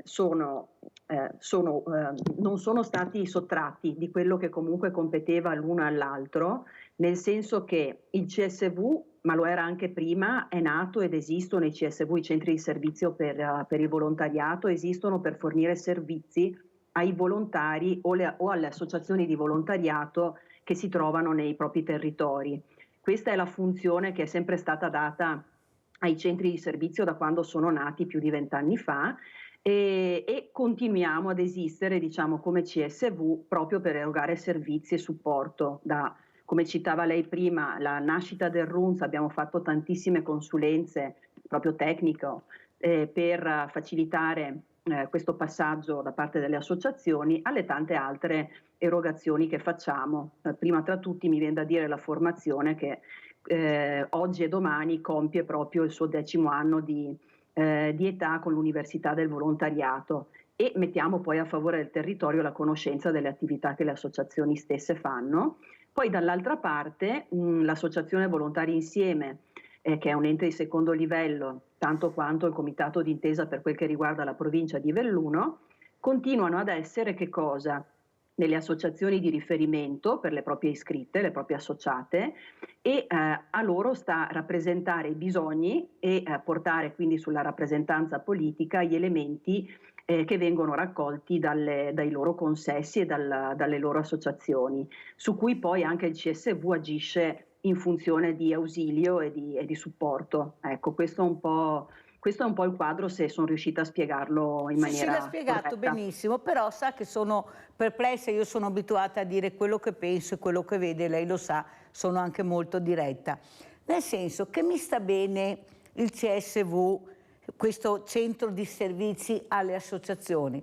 Quello che non riesco a capire è invece l'altro volontari insieme. In che senso? Nel senso che noi abbiamo fatto diverse riunioni alle quali io ho partecipato, quando posso partecipo, dove ci siamo trovati massimo in 6-7 associazioni, dove il tema più importante era quello che avevamo detto di conoscerci tra di noi, di promuoverci assieme, perché questo dovrebbe essere il ruolo di volontari insieme. Invece mi vedo arrivare locandine che si promuovono delle cose che a mio avviso fanno già altre associazioni. Il ruolo, secondo me, di volontari insieme, ma lo dico a nome anche di tante associazioni che ho avuto ospite, sarebbe quello di farci conoscere, perché non ci conosciamo. Siamo 7.000 associazioni, ognuna col proprio campanile. Si fa poca squadra, non si dialoga tra di noi, però si continua a vedere che si fanno delle cose, dei tavoli che non hanno niente a che vedere con quello che avevamo chiesto. Lo so che lei è un altro ruolo, però io lo dico davanti alle telecamere sperando che qualcosa si muova, perché se noi continuiamo a lavorare come lavoriamo non riusciamo ad arrivare da nessuna parte, perché ognuno ha il suo campanile, e soprattutto aiutare le fragilità, quelle che hanno bisogno, perché tutte facciamo tutto, alla fine non facciamo niente. Dottor Bonsembiante, questo è il mio aspetto che abbiamo dichiarato anche nei test che ci hanno fatto, poi oltretutto non capisco dove vadano a finire. Quello che però si fa fatica a capire questo mondo del volontariato che ce la sta mettendo tutta, veramente tutta, per aiutare, però siamo buttati là, non siamo ascoltati. Sono tavoli alle quali le associazioni che invito non vengono minimamente invitate, fanno parte dell'ULSS addirittura, l'hanno detto qui, non fanno parte di questi tavoli e sono molto rammaricate e poi vivono male questa situazione. Voi invece che collaborate con questo mondo del volontariato, che se non ci fosse dovremmo inventarlo nel vero senso della parola, perché ognuno cerca di dare il meglio di se stesso, però siamo in un limbo particolare. Prego. Guarda, il volontariato ha svolto un ruolo essenziale in questa fase, in questi 2 o 3 anni di emergenza totale. Ci hanno aiutato in modo splendido nelle campagne vaccinali, erano presenti, dirigevano il traffico, però è un lavoro essenziale. Ci aiutavano nei lavori anche di allestimento delle sedi. C'erano singole associazioni e anche coordinate dalla protezione civile, perché è necessario che ci sia un coordinamento, in modo tale che non ci sia che ognuno va per la propria strada sostanzialmente. Però ci hanno dato una mano fondamentale ed è una forza che il Veneto mi sembra sia una regione in cui questa forza è molto presente, che è essenziale. La ringrazio delle parole, speriamo che qualcuno riesca a capire che forse dobbiamo unirci di più e lavorare assieme, perché l'obiettivo è supportare proprio le fragilità. Allora andiamo a vedere anche questo video istituzionale, il Centro Servizi Volontariato Treviso Belluno, e poi lo commentiamo e ne parliamo con Elisa Corà, che è presidente. Andiamo a sentire.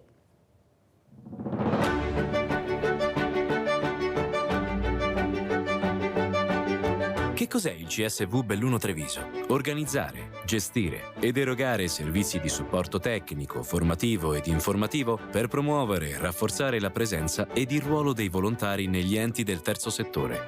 Ma conosciamolo da vicino, parliamo con i protagonisti, scopriamo i servizi offerti e a chi si rivolgono.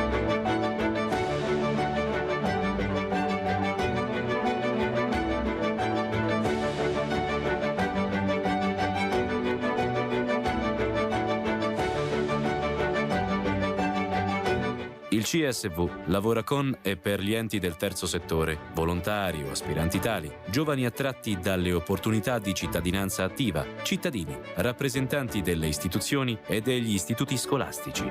Belluno e Treviso si trovano oggi ad essere in una nuova dimensione anche per quanto riguarda i servizi del volontariato e sicuramente questo coinvolge molte più associazioni di volontariato, chiaramente sono una compagine molto vasta e anche diversificata per attività, attitudini e anche per lo specifico territoriale.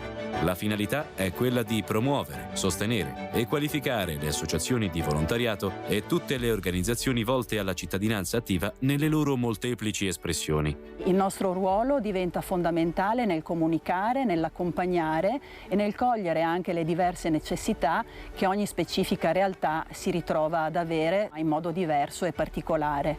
Da questo punto di vista, quindi, la sfida che ci riguarda e che ci accompagnerà nel prossimo triennio è senz'altro interessante e sarà l'occasione per rivedere e riapprofondire tutto quello che è il tessuto della cittadinanza attiva, dentro alla quale si ritrova anche il volontariato come protagonista.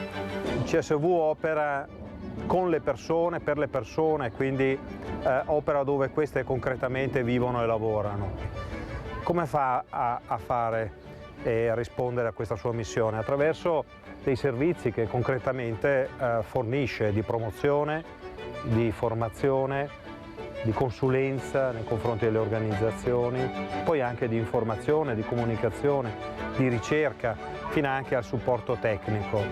Ci troviamo in una fase in cui le istituzioni faticano in qualche modo a fornire quelli che sono i servizi di welfare che vengono chiesti, domandati, attesi.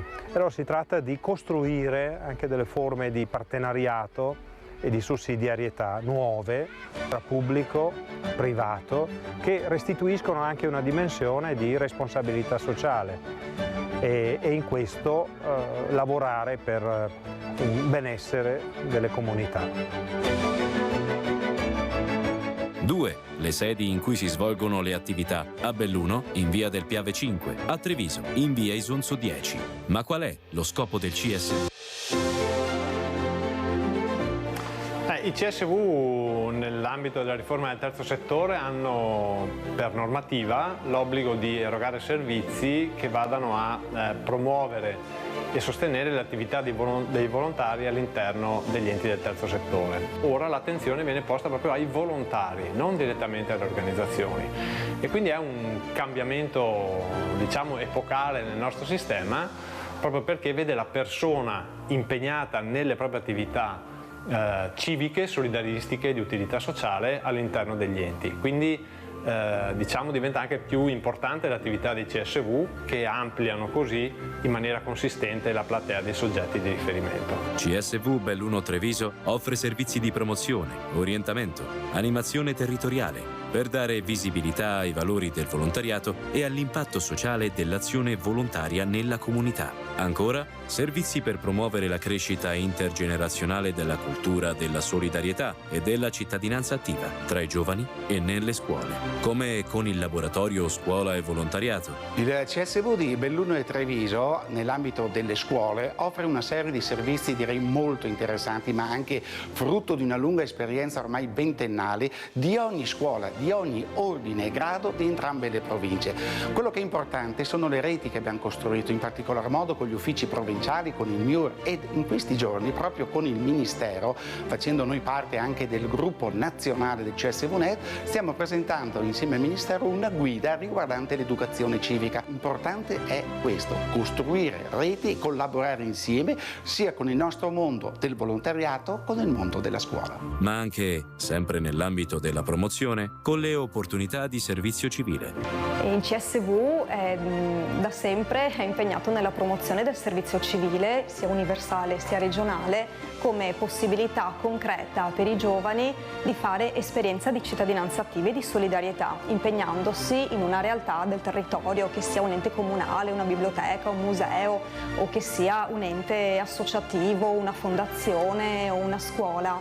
Ecco, il servizio civile è proprio una opportunità per i ragazzi di mettersi in gioco in un ambiente nuovo e diverso e di, anche in questo caso... Molti giovani che hanno svolto il servizio civile ora stanno lavorando proprio nelle professioni in cui erano praticamente predisposti, per cui ritengo ed è importante far sì che dal mondo della scuola o del mondo del lavoro, proprio per il concetto, il discorso delle competenze acquisite, il servizio civile sempre più prenda piede per una cittadinanza attiva e co-responsabile. Di particolare rilievo la coprogettazione sociale. Per il nostro CSV la coprogettazione ha anche un'altra accezione molto innovativa per quanto riguarda i servizi che il nostro ente eroga sulla base dei finanziamenti del FUN, Fondo Unico Nazionale del Terzo Settore, alimentato annualmente dalle fondazioni di origine bancaria.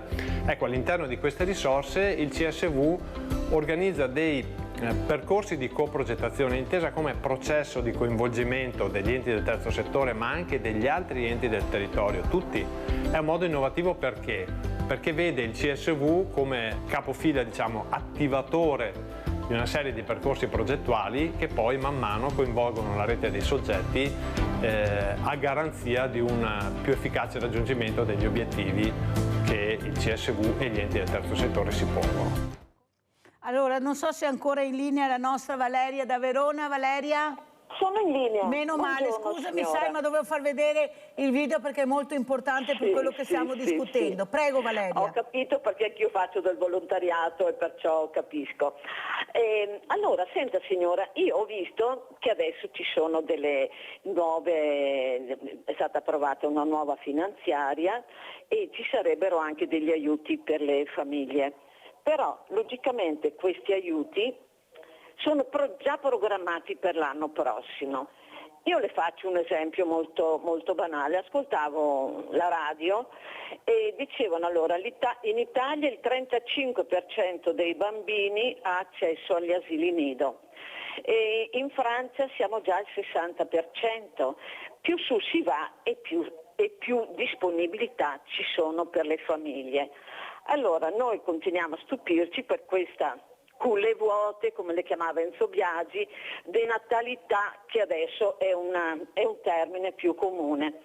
Però mi sembra che volendo si potrebbe veramente fare qualcosa di più concreto, perché se con la nuova finanziaria è stato stabilito che poi sempre siamo lì sul fatto che mancano i soldi, vero? Chiariamo. Allora, mancano i soldi e tutto viene procrastinato al prossimo anno.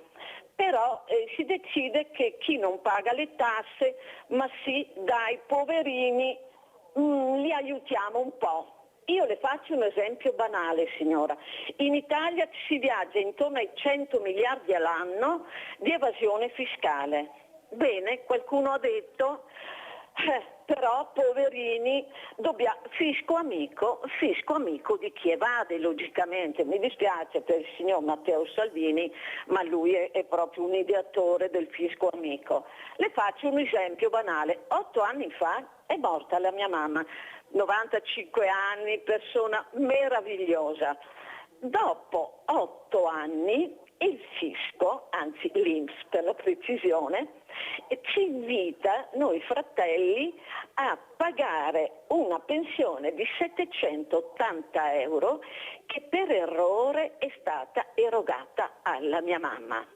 Poche storie, abbiamo pagato e via. Ma io dico, ma che bravo questo fisco che trova chi riceve la bellezza di 780 euro in più e non si accorge di questa evasione fiscale mostruosa.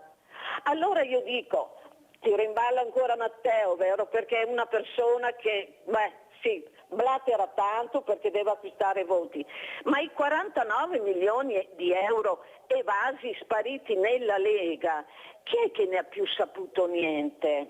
Non è che si potrebbe invece aiutare qualche famiglia, il nido, ste mamme che finalmente potrebbero lavorare perché siamo sempre lì, le donne pagate meno, quando è il momento delle elezioni tutti si fanno così bella figura e dicono sì, e ora ci pensiamo noi, tutti sa, destra, sinistra, centro, e poi alla fine le conclusioni lei le conosce meglio di me perché ci naviga in mezzo a questi bei personaggi. Ecco, io volevo esprimerle appunto il pensiero di una signora che ha 75 anni, pensionata, e dirvi come lo penso io. Hai fatto bene, Valeria, perché noi dobbiamo ascoltare soprattutto, dopo ognuno a casa, e anche gli ospiti fanno le proprie riflessioni. Quello che il dottor Bonsembiante, poi commenteremo anche con la dottoressa Corà il video che abbiamo visto, molto importante, il video istituzionale, perché dovrei dire qualcosa. Quello che però rammarica è che qualcuno ancora non capisca l'importanza della scienza, della ricerca. Ecco, questa è la tecnologia che avanza in maniera incredibile, dove potremmo arrivare se veramente si investisse nella ricerca, nella scienza. Io ho ricercatori, ho scienziati che ci fanno vedere un mondo che potrebbe essere veramente migliore, perché potremmo arrivare, i vaccini lo hanno dimostrato, qualcuno ha fatto squadra, soldi, conoscenza, reciproco scambio di dati e di idee. Il vaccino è arrivato in pochissimo tempo, i vaccini, o sbaglio, dottor Bonsembiante? Dice delle cose correttissime. È un grosso problema questa esitazione, questa negazione dei fatti, delle evidenze scientifiche, è un grosso problema. Lo troviamo ad esempio nell'esitazione vaccinale. Si sa che le vaccinazioni hanno rappresentato un cambiamento epocale nella lotta contro le malattie infettive.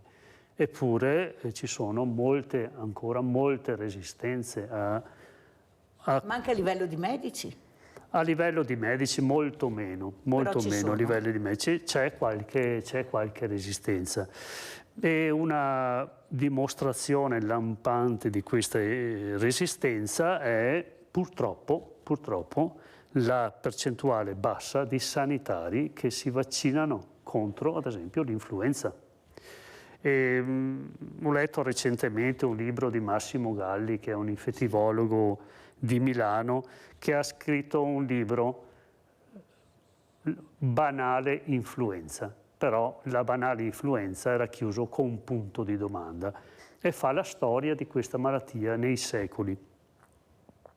E una delle considerazioni che fa è trova delle spiegazioni, ma è questa resistenza dei sanitari a vaccinarsi. E resistenza che non è solo un fatto veneto, un fatto italiano, è un fatto internazionale. C'è la paura di effetti collaterali che di fatto non ci sono. C'è la considerazione di pensare che tutto sommato le malattie infettive non possono manifestarsi in forma grave nella mia persona, e questo è un errore molto grosso.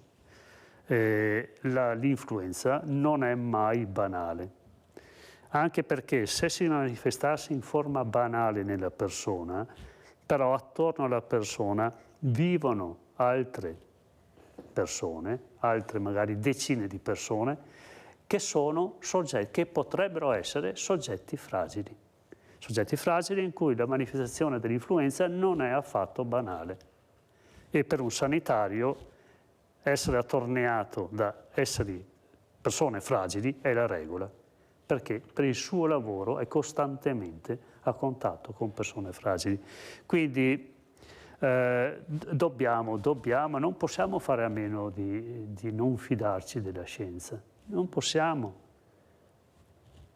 Che la scienza è quella, cioè i dati sono quelli, come ha detto lei. Certo. Come cioè 1 più 1 in scienza fa 2, non fa né 1,5 né 2,5, eppure qualcuno tenta di fare anche questo, e qualcuno ci è anche riuscito, magari per una carriera politica, magari, perché poi se vai bene a analizzare vedi anche in retroscena, se analizzi bene. Allora, dottoressa Corà, quello che dice il dottor Bonsembiante è molto importante. Sa perché glielo chiedo?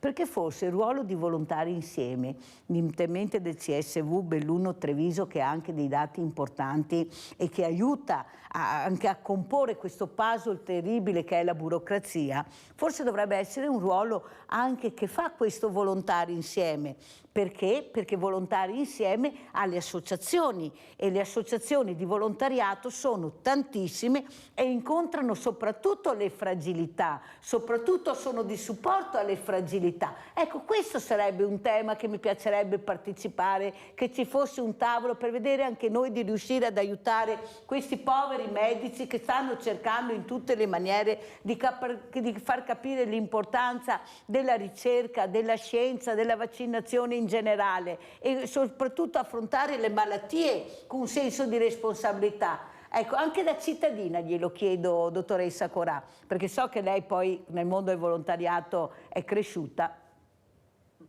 Allora, ma senz'altro ci sono degli aspetti, tutto quello che avete detto, no, è il bisogno di affiancare le associazioni che seguono poi le fragilità e anche diciamo questa parte che è più legata al metodo, alla scienza, no, che è appena stata detta in studio, è assolutamente importante. Su questo io penso, sto a quello che può esserci come proposta, no? Quello che mettiamo in campo noi, così almeno si può in parte trovare a costruire delle soluzioni. Sicuramente le associazioni possono essere supportate poi negli ambiti tematici che ognuno predilige e senz'altro un dato anche territoriale. La provincia di Treviso è che tantissime associazioni operano, no, sul fronte del sociosanitario, quindi è anche una forza grande che però ha le fatiche e le difficoltà che avete raccontato.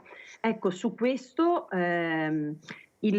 quello che avete visto nel video che raccontava un pochino quello che facciamo e i servizi, anche nell'evoluzione un pochino che stiamo tentando di fare in questo periodo, stresso semplicemente un concetto che credo sia importante. Si diceva nel video, no, che il CSV opera con le persone e per le persone, come mandato che un po' riguarda tutta l'Italia, non solo noi. Ci si è dati questo compito di sviluppare la capacità di essere agenzie di sviluppo per il territorio. Cosa vuol dire questo? Di cercare di essere i mediatori che mettano in raccordo quanto più e quanto meglio sono in grado, i CSV intendo, la comunicazione tra le associazioni e anche le istituzioni, no? Perché il tema del welfare e di cosa deve rientrare ancora nel welfare, e quindi che dovrebbe farlo l'istituzione pubblica, e cosa invece può essere dentro alla capacità di sussidiarietà in cui anche le associazioni sono parte e partecipi. Ecco, questo è una delle sfide importanti e su cui noi abbiamo deciso di aiutare, facilitare rispetto a quello che diceva per quanto riguarda associazioni che sono coinvolte ad aiutare famiglie o singole persone in fragilità. Ecco, un ruolo fondamentale dentro a questo lavoro ce l'ha anche proprio l'Università del Volontariato, che non va intesa solo come un luogo in cui si erogano formazioni calate dall'alto, ma noi siamo al 10° anno proprio oggi. Ecco, vediamo la locandina. Eccoci qua.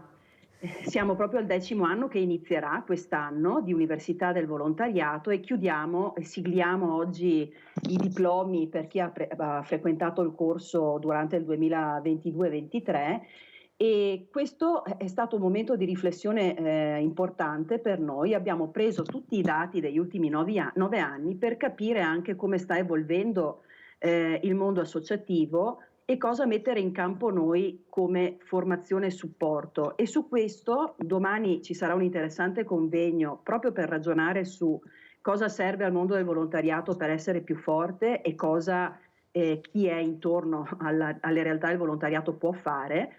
Ci sarà una importante riflessione che parte dall'analisi di questi 9 anni per capire quanto sono conosciute anche le attività di formazione, ma per immaginare anche una formazione diversa che sia fatta, coprogettata e messa poi in concreto, anche in sperimentazioni con le amministrazioni nei propri territori. Allora qui ritrova forza anche tutto il mondo delle associazioni che lei citava prima, quindi di essere una formazione in campo che scende un po' sul marciapiede, che è di aiuto in modo concreto anche con chi poi la utilizza, che sia fattiva, che sia utile poi per avere più strumenti e anche per avere. Se lei non me la fa vedere questa locandina, io non ce l'avevo.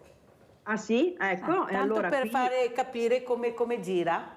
Perciò io sono contenta, anche se purtroppo lei sa che io tutte le mattine, compreso il sabato, sono in trasmissione, però potevo mandare anche un direttivo, una persona del direttivo, se l'avessi saputo. Quello che però volevo chiederle, dottoressa Corà, io apprezzo il video che lei ha fatto vedere, ne parlavo anche col dottor Bonsembiante, però non ci sono i giovani, dottoressa, io glielo devo dire. Io ho sentito molti giovani, no, non ci sono molti giovani, noi cerchiamo i giovani non ci conoscono. Io li ho intervistati personalmente a un film molto importante, Nata per te, dove fa capire l'importanza di parlare anche di certi argomenti che loro ci sono, e alla mia richiesta, fai volontariato? No. Ti piacerebbe? Sì, ma non lo conosco. Capisce che quando li senti parlare e risponderti così vuol dire che siamo lontano anni luce. Ma allora io sono andata più avanti, ma non vengono nelle scuole, qualche volta, ma non ci intrigano, ci annoiamo.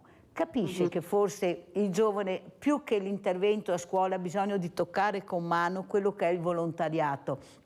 Ad esempio la colletta alimentare per me sarebbe un punto fondamentale, dove questo bambino, questo ragazzino si confronta con la necessità del proprio territorio. Invece abbiamo sempre gli alpini, perché molti docenti non riescono a mandare i ragazzi non lo sanno, non vengono. I ragazzi bisogna prenderli per mano, non arriveranno mai da soli, E voi potreste fare una cosa importantissima, ma non vedo passi avanti, dottoressa Corà. Ancora quest'anno io faccio la raccolta farmacie per i bambini con la Fondazione Rava, devo cercare i giovani e non li trovo, perché nelle scuole non puoi entrare, devi aspettare il dirigente sensibile. E la farò ancora una volta con il mondo volontariato giovane, ma con i meno giovani, che sono le forze dell'ordine in pensione. Capisce che non ci siamo proprio, dottoressa Corà. Mi sta bene il servizio volontariato insieme a livello fiscale, non riesco a capire dove si vuole andare a parare con l'altro pezzo di volontari insieme. Dottor Bonsembiante, lei proprio da uomo, diciamo da persona anche che cerca di... Cosa pensa? Sono io che forse non vedo queste cose, non capisco? Guardi, io ho un nipote che è nel mondo dello scautismo e vedo che c'è una sensibilità di una certa parte di giovani al volontariato. È vero che guardandomi attorno non è che veda molte risorse disponibili. E bisogna lavorarci. Anch'io ho fatto parte di un'associazione, insomma, per più di 20 anni, e per cui conosco un po' il mondo del volontariato. È vero, sicuramente c'era alla mia età, io sono vecchio ormai, però diversamente giovane, quando ero più giovane sicuramente c'era una maggiore perché c'erano altri valori che venivano trasmessi dalle famiglie, dalle stesse famiglie. Allora, dottoressa Corà, in effetti quando io ho sentito parlare di volontari giovani pensavo di vedere un volontario giovane che spiegava, invece come abbiamo visto è un diversamente giovane, proprio, e mancano i giovani, ma non perché non vogliono avviso, proprio non li sappiamo intrigare e forse vogliono sporcarsi le mani di più. Prego, dottoressa Corà. Allora, su questo ci sono due aspetti. Allora, uno, e condivido quello che ha appena detto in coda, i giovani fanno volentieri del volontariato, non è giusto neanche attribuirgli disinteresse completamente, magari sono interessati a cose diverse, non necessariamente quelle che pensiamo o che per noi sono importanti. Quindi c'è questo primo dato, perché in alcuni ambiti, come quello dell'ambiente o quello dei diritti civili o sulle emergenze, i ragazzi si attivano. Anche su quello degli eventi, mi viene da dire, quando associazioni promuovono momenti di eventi particolari, i ragazzi ci sono e ci stanno e si sentono ingaggiati. Quindi una prima riflessione che deve fare il mondo degli adulti, diciamo i volontari adulti, è senz'altro quella del cosa mettiamo in campo noi perché possa essere interessante per un ragazzo avvicinarsi. Ecco, e quella è un'autoanalisi che ogni associazione deve fare, perché non si può, io lo dico spesso ultimamente, neanche presupporre che il volontariato sia obbligatorio, no? E che quindi ci sia un imperativo categorico rispetto ai quali i giovani devono sentire la chiamata, perché se ci mettiamo in questo piano di sicuro allontaniamo chiunque, no? Dal venire da noi. E poi, come diceva lei prima, Mirella, sicuramente dobbiamo trovare dei modi, dei linguaggi diversi, dei canali diversi, perché alcuni non funzionano più come un tempo. Difatti noi l'analisi che abbiamo fatto sull'università, ma anche su altre cose, solo che il cammino, e sa bene che ci vuole un po' di tempo, no? Per agire anche per poter agire dei cambiamenti. Abbiamo molto lavorato quest'anno sul riflettere su come sono andate le cose negli ultimi anni, e per poi mettere in campo dei cambiamenti. Ecco, su questo sicuramente dobbiamo trovare dei modi diversi, perché alcuni modi di promuovere il volontariato sono poco affascinanti, insomma, per i giovani, e infatti questo che dicevo anche rispetto all'università è proprio un lavorare per stare su modi diversi e anche farci conoscere di più, che sicuramente è una difficoltà, perché non si riesce a comunicare sempre bene quello che si fa. È vero, dottoressa, però è anche vero, e l'abbiamo visto anche su quel bellissimo servizio di Auschwitz, dove questi ragazzi sono stati accompagnati a vedere con i loro occhi, a toccare con mano quella che è la storia, raccontata da un anziano che aveva vissuto e che spiegava loro che quel bambino dentro di lui era là, seduto su quei binari, che vedeva il suo papà colpito a morte con una violenza inaudita. E ho visto questi ragazzi piangere, emozionarsi, cosa difficilissima che si fa ad oggi, cercare di tirare fuori le emozioni a questi giovani, e invece loro le hanno le emozioni, ma tu devi insegnare, devi fare dei percorsi. Lei ha detto non si può obbligare, nessuno obbliga, dottoressa, nessuno è obbligato ad andare anche ad Auschwitz, ma loro ci vanno se vedono, chi vuole. Perché non si può fare un doposcuola del volontariato, quando loro stesso dicono vorrei fare un doposcuola più manuale, vorrei lavorare di più anche manualmente. Ma perché non lo facciamo? Ma perché non riusciamo a capire le voci che arrivano da questi giovani, da questi ragazzi che magari hanno all'interno delle potenzialità incredibili? Cosa dice, dottor Bonsembiante? Credo siano suggestioni molto importanti, molto importanti. Bisogna stimolare, dare l'occasione per vedere anche cose diverse, cose nuove, cose in cui le persone possono impegnarsi e in cui le emozioni vengono tirate in ballo. Allora, io faccio un percorso con la Procura dei minori, e quando mi arrivano i ragazzi al Banco Solidale, questi ragazzi un po' difficili, diciamo, io vedo le emozioni quando questa signora chiede la borsa della spesa e lui gli chiede in quanti siete, perché bisogna capire in base al cartellino, e lei magari dice in 3-4, e lui mi guarda e dice, e vedo i suoi occhi che mi chiedono qualcosa, e io dico cosa c'è? Mirella, posso dare un mezzo chilo di pasta in più perché sono in tanti? Capisce che in quel momento io capisco che sto facendo un buon lavoro con i volontari, che sto cercando di tirare fuori il meglio del meglio a questo ragazzo che magari sta facendo un percorso difficile per vari motivi, perché c'è sempre il rovescio della medaglia, e questo contatto con la fragilità fa sì che questo ragazzo si emozioni e capisca che magari c'è qualcuno più sfortunato di lui. Cosa dice, dottoressa Corà?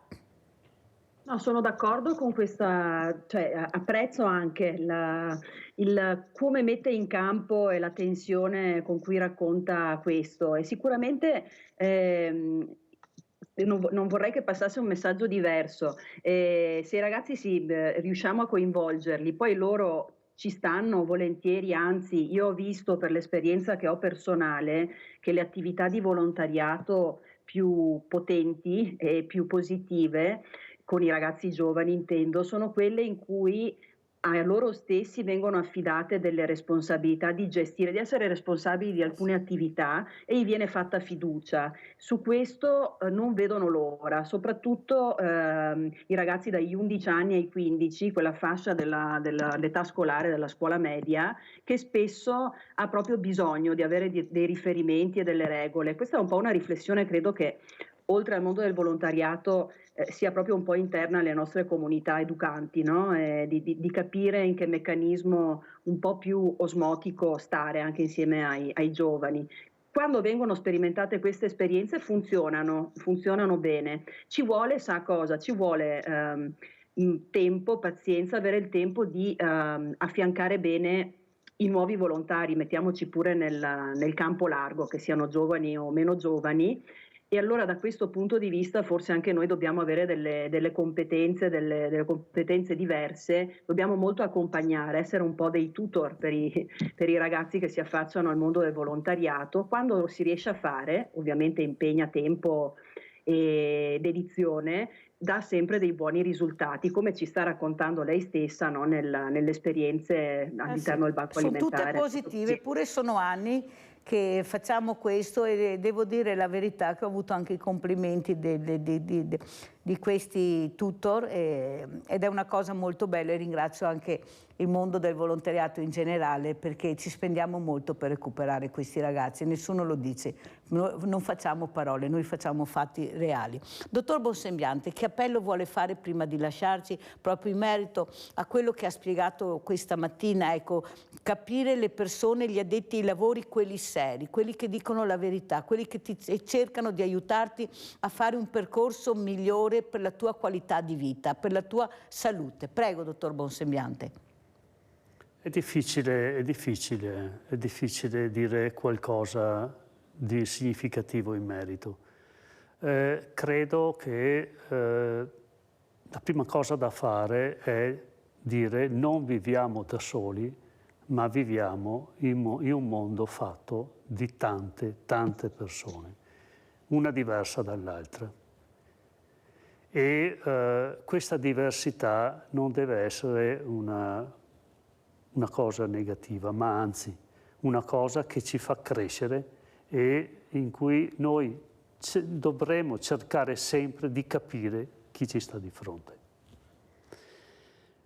La scienza è uno strumento per vivere bene e dobbiamo renderci conto che ci sono persone che danno la loro vita per migliorare questo mondo, attraverso anche un approccio scientifico alla realtà. Per cui un appello che faccio è fidatevi anche del vostro prossimo e di chi sta cercando di lavorare per migliorare la realtà. Grazie veramente, grazie dottor Erminio Bonsembiante, direttore servizio e igiene e sanità pubblica US2 Marca Trevigiana, che è venuto qui anche questa mattina e non solo qui ma anche nei nostri telegiornali di Media Nord-Est, di Antena 3, per spiegare l'importanza delle vaccinazioni, capire ecco, dove è arrivata la scienza grazie alla ricerca e alla tecnologia, anche mettiamo anche la tecnologia. Dottor Bonsembiante, abbiamo i migliori ricercatori nel mondo, li abbiamo noi. Anche come italiano abbiamo le università che sono le migliori, come sono le migliori, lo dicono gli stessi ricercatori, gli stessi scienziati che invito. Allora, dottoressa Elisa Corallo, allora vediamo anche le locandine, dico alla regia, per cortesia, che così ecco, ci salutiamo anche con questi messaggi importanti che sono questi incontri che il Centro Servizi del Volontariato cerca di fare. Prego, dottoressa, come ci saluta? Ecco, grazie intanto. Io vi saluto proprio invitandovi a questi due momenti importanti, oggi appunto di celebrazione dell'anno accademico e domani soprattutto altrettanto, insomma, ma con l'importante riflessione, è proprio un punto della situazione, una messa a fuoco, che è un po' anche con gli interrogativi che abbiamo condiviso questa mattina, E io penso che ci sono tante cose da fare, senz'altro, che però ci stiamo facendo lo sforzo per comunicare e fare rete in modo migliore. Mi porto a casa che manderemo gli inviti di tutto quello che facciamo e la valorizzazione anche a voi di più, ecco, perché ci si porta sempre a casa qualcosa, ma sono convinta che discutendo come abbiamo fatto questa mattina, poi piano piano le soluzioni condivise le troviamo, insomma io mi faccio muovere da questa convinzione, altrimenti non sarei qua, quindi grazie sì. E ci vediamo spero oggi e domani. Grazie alla dottoressa Elisa Corrà, il dialogo è importante, la conoscenza è importante perché solo confrontandoci riusciamo a superare certi ostacoli. Grazie, buon lavoro, pubblicità. Grazie.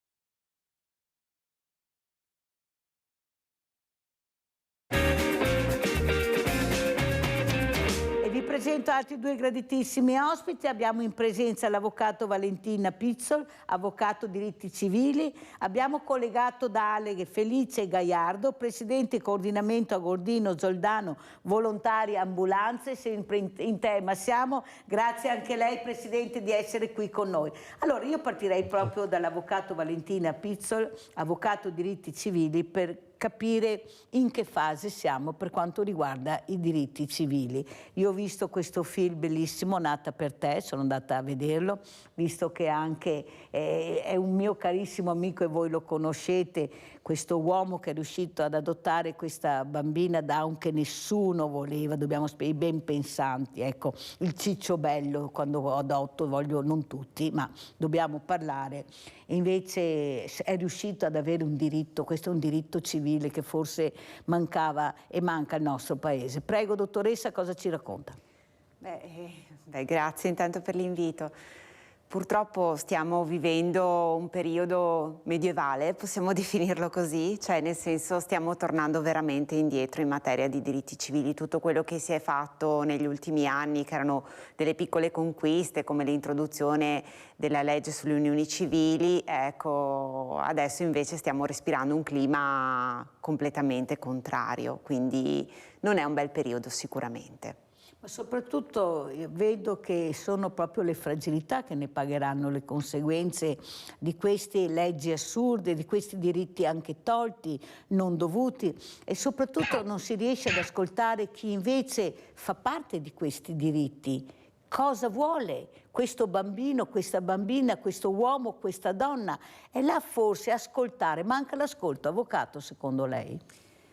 Allora, ogni volta che parliamo di, penso ci stiamo riferendo alle famiglie omogenitoriali, certo. Ogni volta che parliamo di famiglie omogenitoriali bisognerebbe, prima ancora di guardare la coppia di genitori, guardare al minore, perché comunque questi bambini sono venuti al mondo, hanno due persone che si sono assunte la responsabilità genitoriale di questi figli perché magari hanno fatto accesso a una procreazione medicalmente assistita, quindi prima di tutto bisognerebbe guardare qual è il superiore interesse del minore, cioè se è appunto preservare il nucleo familiare dove questo bambino è stato non solo desiderato ma poi è nato e cresce e lì si forma la sua identità.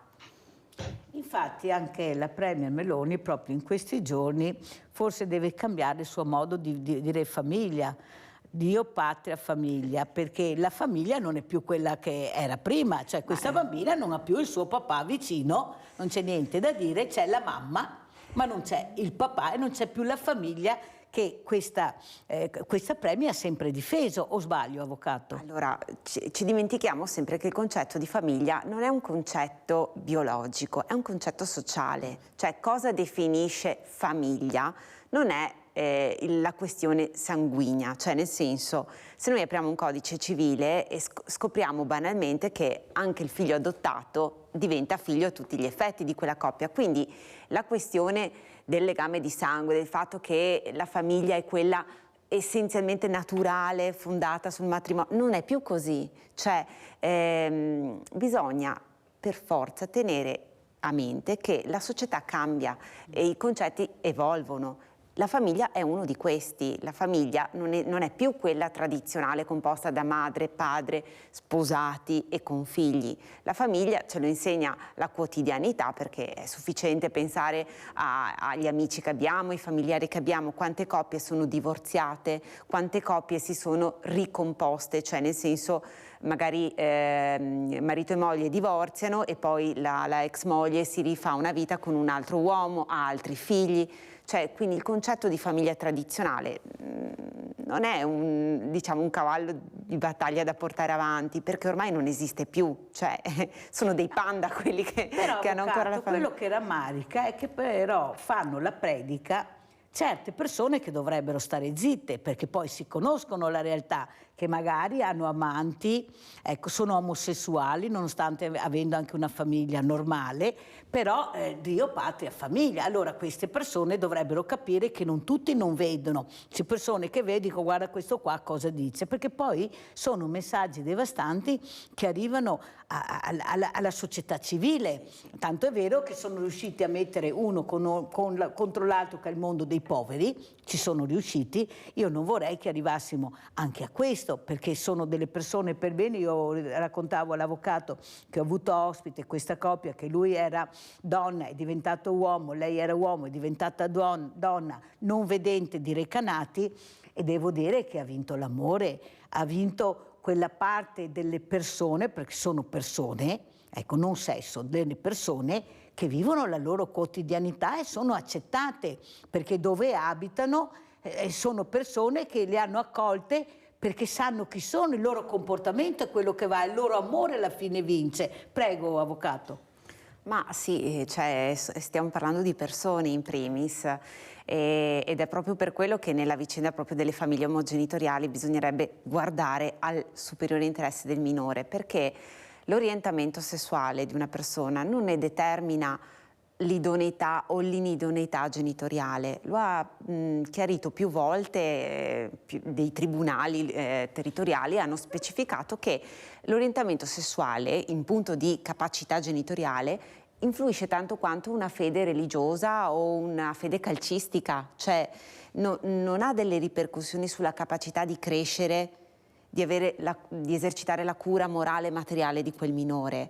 Quindi bisognerebbe iniziare a separare le due cose, sarebbe un bel passo in avanti.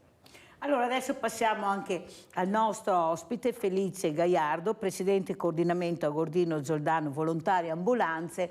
Ecco, come vede questa situazione, cos'è che la preoccupa in questo momento, perché abbiamo a che fare con dei volontari che ce la stanno mettendo tutta, come si parlava prima, per cercare di migliorare la qualità della vita, di aiutare, di supportare. Prego Gaiardo. Buongiorno a tutti prima di tutto. Ho ascoltato prima la dottoressa Corrà, che era presente in videocollegamento, con cui ho discusso proprio sabato scorso qui da me riguardo al contesto appunto della situazione del mondo del volontariato. Abbiamo condiviso insieme appunto tutta una serie di difficoltà, di preoccupazioni, di pensieri relativamente a quello che sarà il futuro in pratica del mondo del volontariato. Quindi mi rammarico di non aver potuto discutere appunto con lei in collegamento. La considerazione che faccio io rispetto a quello che avete detto voi è questa: io ho una statistica di esattamente 10 anni fa delle mie associazioni, in cui avevo la categoria dei volontari dai 19 ai 29 anni, quindi diciamo la prima decade utile sostanzialmente dall'età maggiore, che risultava essere pari a circa il 20% del complessivo di volontari che avevamo. Ad oggi, dopo 10 anni, questo 20% praticamente si è quasi azzerato, e purtroppo ad oggi la categoria dei 50/60/70 risulta essere la categoria prevalente come numero di persone disponibili all'attività di volontariato all'interno delle associazioni. E appunto con la dottoressa Corrà dicevamo quanto sia preoccupante questo dato sostanzialmente, perché è un indice del fatto che il futuro non sia sicuramente buono. È vero però, Presidente, che forse se qualcuno ci aiuta a fare quel passo in avanti, che vuol dire incontrare questi giovani e per incontrarli dobbiamo andare nelle scuole, perché è là che li troviamo, non è che possiamo andare chissà dove, visto che veramente è l'unico posto dove abbiamo la fortuna di averli ancora, quei pochi che abbiamo, almeno cerchiamo di coccolarli e di intrigarli come vogliono loro. Ecco, non è vero che loro non vogliono fare volontariato, non lo conoscono perché non si sporcano le mani, perché non lo toccano, fanno la lezioncina in classe ma si annoiano. Quando esce questo volontario magari non si ricordano neanche più quello che ha detto, perché forse toccando con mano e vivere le emozioni magari riescono a diventare volontari, come ha detto lei, si erano avvicinati, poi c'è stato qualcosa che non è più successo, allora dobbiamo andare a trovare il perché. Ecco, cercare di incontrarli, di capire il perché non li abbiamo più, visto che ci sono e che loro stessi dicono vogliamo una scuola che ci intrighi di più, non conosciamo il mondo del volontariato, vorremmo ma non lo conosciamo, perché è quello che dicono quando li intervistiamo. Allora o bleffano o noi non siamo capaci di capire il loro grido di aiuto che cercano di mandare. Dottoressa, quello che io volevo, vediamo se anche, chiedo alla regia se riesce a trovare l'intervista di Stefano Geller proprio nei nostri telegiornali, questo uomo che si batte per il fine vita con la dignità e però che dice ai vescovi venite a casa mia, vi invito per capire veramente cos'è la mia vita prima di decidere voi. Io non dico che voi dovete farla finita così, ma io della mia vita voglio decidere io, la libertà perché questa non è vivere. Prego, avvocato, vediamo se troviamo poi l'intervista. Prego, il cosa diritto dice? è la libertà di autodeterminazione che è fondamentale. So che ci sono delle associazioni che si battono molto, come l'associazione di Luca Coscioni, che è molto attiva in campo e ha ottenuto anche importanti risultati su questo proprio per il fine vita. Sì, c'è moltissimo da fare anche rispetto a queste tematiche qui, ecco, sì, ho ben presente. Ha presente, però anche quello che però riesco a capire è che anche voi trovate tanti paletti nel difendere questi diritti che prima erano acquisiti e poi sono stati tolti. Allora non è detto che proprio un diritto acquisito non si possa togliere. Magari se potessimo togliere i diritti acquisiti che vorremmo noi che non servono e invece portare in avanti a supporto gli altri, quelli che servono veramente per diventare comunità, una società con la nome civile. Prego, avvocato. Sì, cioè è grave la situazione perché, ritornando al tema delle famiglie omogenitoriali, se ad un minore viene improvvisamente tolto un genitore perché si dice che quell'atto di nascita, così come è stato formato, non va bene e deve indicare solo il genitore biologico perché non possono esserci due mamme, per intenderci, quel bambino si vedrà tolta tutta una serie di diritti collegati, perché banalmente la coppia entra in crisi, lo sappiamo anche noi, nelle cause di separazione e divorzio si discute anche del mantenimento dei figli. Se io non ho due genitori che sono obbligati al mio mantenimento, io perderò, cioè avrò il diritto al mantenimento solo da parte di un genitore. Economicamente cambia notevolmente per me, che sono il figlio, cioè... Io no, veramente non riesco a capire come qualcuno riesca ad ascoltare queste persone per bene che stanno cercando di portare a vita, anche di aprire le menti. Andiamo da Antonio da Padova. Ciao Antonio. Antonio? Non lo sento, è caduta la linea. Allora andiamo a sentire Geller in attesa che Antonio riprenda la linea. Andiamo a sentire Stefano Geller. Sarà con il comitato pronto a fare sciopero della fame, andare davanti al palazzo della regione. È pronto a fare lo sciopero della fame pur di vedere attuata la legge relativa al fine vita, la cui proposta è stata avanzata dal comitato che da anni si batte perché chiunque possa decidere della sua vita. Non ha più paura di nulla Stefano Geller, che dalla sua abitazione di Cassola ha voluto lanciare un messaggio forte alla politica regionale, imbalsamata e ferma sulla sua non decisione, non condivisione, non discussione su un tema che riguarda tantissime persone.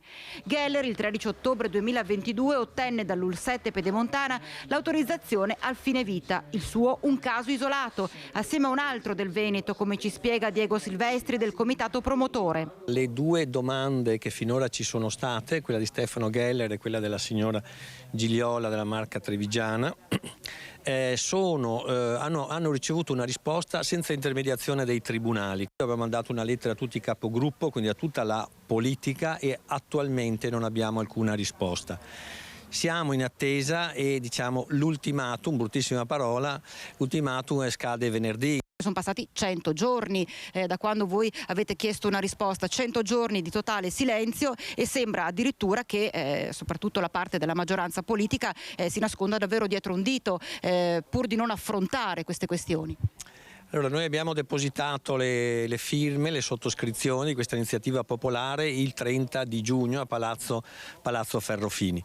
Come dicevo, adesso abbiamo risollecitato chi di dovere e non siamo disposti ad aspettare oltre, perché non ci interessano i conflitti interni della maggioranza, ci interessa che la cosa vada avanti e che i cittadini abbiano una risposta che la politica deve dare. Chiedono semplicemente che la politica regionale apra un dialogo, si metta in discussione, e se entro venerdì non avranno risposte da Venezia, abbiamo intenzione di essere presenti a Palazzo Ferrofini con delle manifestazioni eclatanti.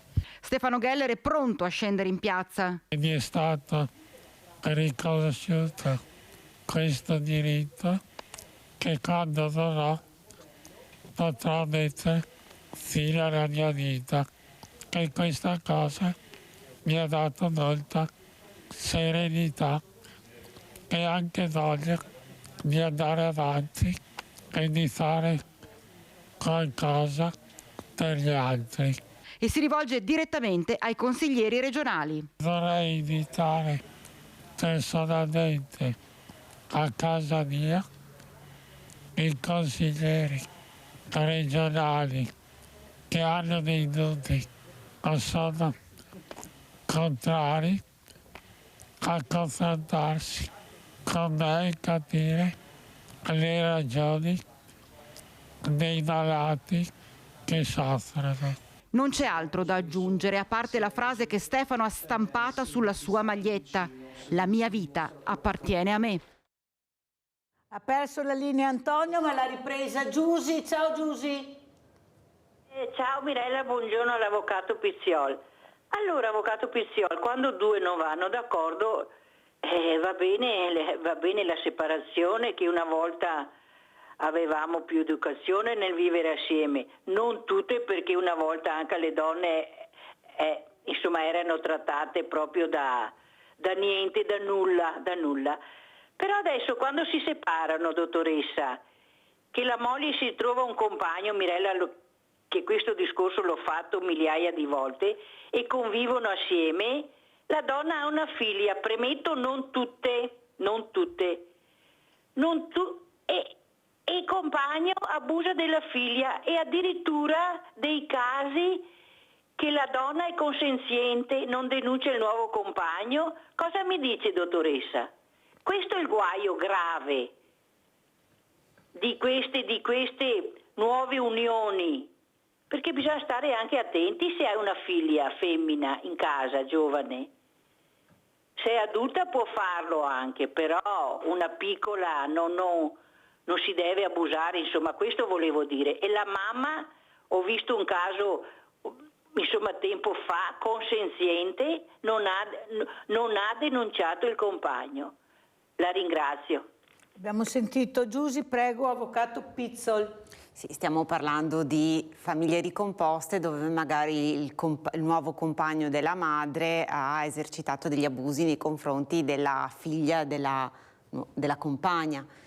Purtroppo questi sono casi che a volte capitano, ma non solo nelle famiglie ricomposte, anche nelle famiglie di origine, perché c'è un grosso problema, nel senso che... i stessi genitori a volte. Sì, e tante volte viene fuori che le famiglie sono le prime a essere a conoscenza di questi abusi, solo che non li denunciano per tutta una serie di motivi e anche di fattori culturali, dove, come prima la signora aveva ben evidenziato, in passato la donna era considerata niente, e oggi tante volte, soprattutto in alcune famiglie, magari non è considerata niente, ma in una scala da 0 a 10 è considerata 1 o 2 e quindi si fa fatica. Basta vedere i femminicidi, avvocato. Cioè, abbiamo un numero impressionante di femminicidi. Incredibile. Cioè, c'è ancora la cultura che la donna è una proprietà dell'uomo, quindi come ci si può aspettare che una donna che si sente, perché viene trattata come proprietà dell'uomo, assuma un'iniziativa di denunciare qualcosa che sta avvenendo sotto i propri occhi.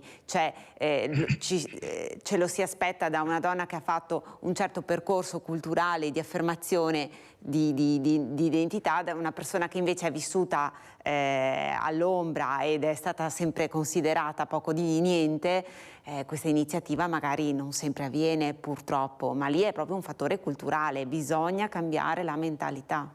Allora, intanto un abbraccio grande a Stefano Geller da parte di tutti noi, che sicuramente ci starà guardando perché segue molto questa trasmissione, ma soprattutto Presidente Gaiardo, ecco, sentendo e vedendo Stefano Geller, lei che va a casa di queste persone, li accompagnati in questi percorsi, ecco, cosa si sente di dire a Stefano e alle persone come Stefano, perché Stefano sta portando avanti questa bandiera, ma quante ce ne sono, avvocato, che hanno gli stessi problemi e fanno fatica ad essere ascoltati? Prego, Presidente. Ma io personalmente non conoscevo la vicenda di questo Stefano Geller, però chiaramente il titolo sulla maglietta, La vita mi appartiene, insomma, è assolutamente condivisibile. Insomma, io credo che la situazione sia tale per cui uno possa decidere, insomma, di interrompere le proprie sofferenze, assolutamente. Io vedo che nelle attività che facciamo noi di soccorso sanitario abbiamo diverse situazioni in cui, specialmente con persone anziane, ci ritroviamo ad avere dei casi, diciamo, abbastanza impegnativi e particolari, che siano di stato di abbandono oppure di incapacità di movimento propria, che rendono la vita veramente tragica. Insomma, cioè si comprende quanto sia difficile la vita per queste persone. Insomma, ecco, bisognerebbe avere grande rispetto e attenzione appunto a quello che viene chiesto da persone che hanno la situazione specialmente di Stefano Geller, chiaramente. Allora, oltre alle immagini andiamo a vedere anche questo video, volontari del soccorso, poi lo commentiamo. Sì, queste è la nostra...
Allora, Presidente, abbiamo visto anche le immagini, adesso le commenteremo con lei, questo video importante. Ringraziamo tutti questo coordinamento di volontari ambulanze dell'Agordino. Prego.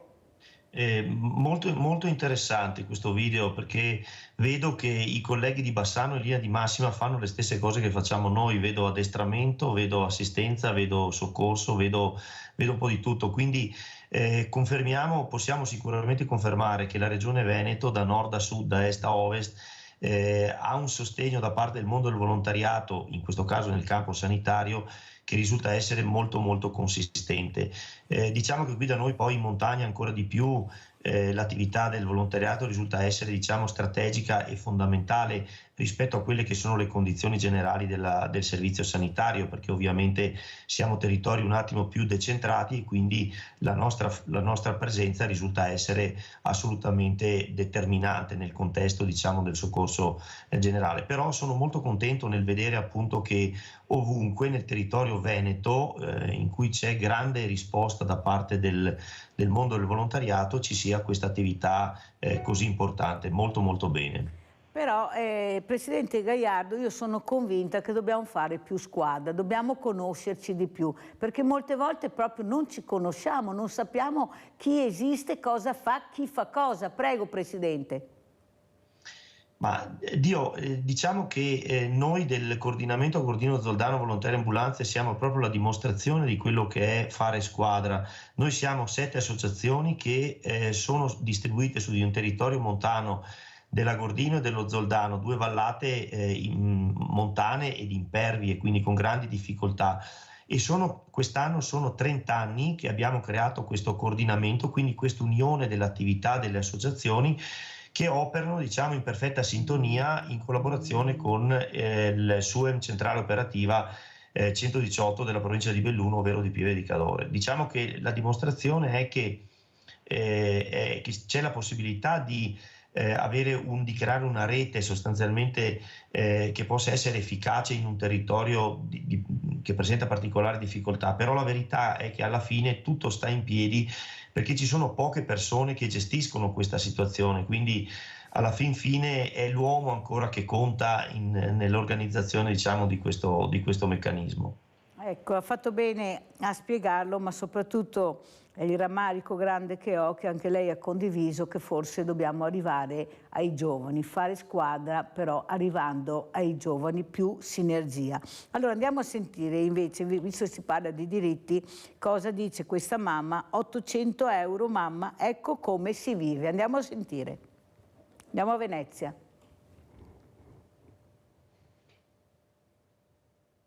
Io sono una mamma single, divorziata, ho una figlia di 3 anni, ma io per questo lavoro, per questa busta paga non fammi niente perché pago l'affitto di 450 euro, il gas 200, la luce 150, l'asilo per mia figlia, la mensa. Ma io non fa niente questa paga. Hanan, mamma single perché divorziata, 25 anni appena, una figlia piccola di 3 anni e i genitori in Marocco da mantenere con il suo unico stipendio, ovvero più o meno quei 40 euro lordi percepiti per ogni giorno di lavoro, che in un mese fanno 816 euro lordi senza straordinario. Soldi che naturalmente non bastano, con l'ex marito assente e che si disinteressa, racconta tra le lacrime sospinte.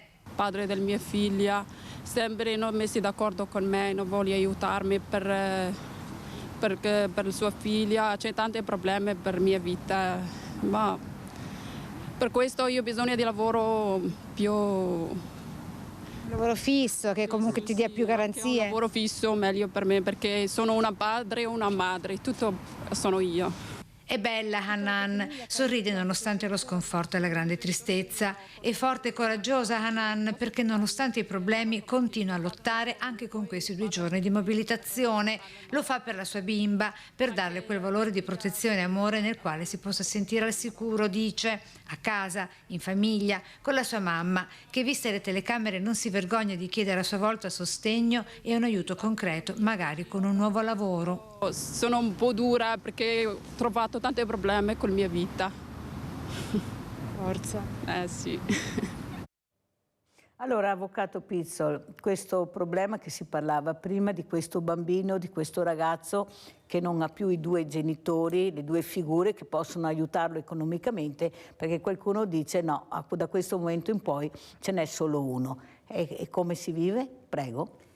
Bisognerebbe chiederlo a questi bambini che, contrariamente a quello che ha scritto la Procura nei ricorsi che ha avviato a Padova, scrive che alla fine sono piccoli, non capiranno niente fondamentalmente di quello che sta avvenendo. Cioè, se gli togliamo adesso un genitore e cambiamo loro il cognome, perché questi bambini portano il cognome di entrambe le 2 madri, alla fine, stante la tenera età, non sarà un cambiamento così devastante perché non sono in grado di comprendere, e invece no, cioè nel senso ci sono un sacco di psicologi che affermano il contrario, cioè l'identità del minore è benché formata, cioè se questi bambini si chiede come si chiamano, cioè declinano il loro cognome nella sequenza corretta con entrambe le due madri, quindi cioè, bisognerebbe proprio chiedere a loro come stanno a improvvisamente sentirsi dire: tu improvvisamente non sei più figlio di Tizia e di Caia, ma solo di Tizia. Caia diventa per te giuridicamente un'estranea. È forte. Cos'è che le fa più paura, avvocato, in un momento? Ecco, visto che lei sta portando avanti delle cause anche molto importanti. Quello che mi fa paura è tornare nel passato. Cioè, abbiamo purtroppo respirato un clima molto brutto da quando è cambiato il governo, va detto. Cioè, sono stati portati avanti dei messaggi e degli ideali che sembravano un po' essere superati, cioè il fatto di parlare rigorosamente di famiglia tradizionale, cioè l'area di novità che si era respirata più o meno tra il 2016 e il 2020 è venuta immancabilmente meno e c'è questo forte timore qui, almeno. Sentiamo anche cosa preoccupa invece il Presidente Gaiardo. Cos'è che la preoccupa, Presidente? Riguardo alla mia attività, dice? Certo, riguardo alla sua attività. Ma guardi, la preoccupazione che abbiamo noi è quella di mantenere in vita quelle che sono le nostre attività di volontariato. Noi oggi stiamo cercando, con una collaborazione a 360 gradi con l'azienda sanitaria diretta dal dottor Dalben, di ampliare quello che è il servizio a disposizione della nostra comunità, nel senso che al di là dell'attività di soccorso che noi andiamo a fare, cercheremo anche di creare un sistema di assistenza, diciamo, soprattutto alla disabilità e alle persone anziane, che chiaramente in un territorio così disagiato come il nostro risulta essere fondamentale, ovvero per gli spostamenti, per la necessità di avere dei trasporti nei confronti, diciamo, degli ospedali per delle visite standard che vengano fatte e che oggi attualmente risultano essere anche una difficoltà. Già il personale sanitario risulta essere in grossa difficoltà per propria natura, e questo è un problema chiaramente di tutto il Veneto e di tutta l'Italia. E noi cerchiamo in qualche modo di estendere questa nostra disponibilità proprio per cercare di coinvolgere più persone possibili nell'azione, diciamo, di sostegno del volontariato. Quindi magari, come diceva lei, no? Il famoso problema di come mai i giovani non si avvicinano a questo mondo. Questo è un lato oscuro che purtroppo non siamo ancora in grado di decifrare assolutamente. Magari creando un'attività di servizio che risulta essere, diciamo, più, non so, semplice, mettiamola così, più avvicinabile, può darsi che si riesca a coinvolgere un maggior numero di giovani, di persone o di gente interessata a dare una mano a quello che è una comunità che magari ha tanto bisogno, insomma, di assistenza. Quindi la preoccupazione è quella di riuscire a mantenere in piedi un meccanismo e un'attività che sta diventando abbastanza impegnativa. Per fortuna abbiamo una grossissima collaborazione da parte dell'azienda sanitaria, e quindi cerchiamo appunto di sviluppare questa attività. Grazie Presidente Felice Gaiardo, Presidente Coordinamento Agordino Zoldano, volontari ambulanze. Lo andiamo a vedere questo festival, vediamo se ce la facciamo, Festival Cupido LGBT. Andiamo a sentire e vedere, poi salutiamo anche l'Avvocato Pizzol.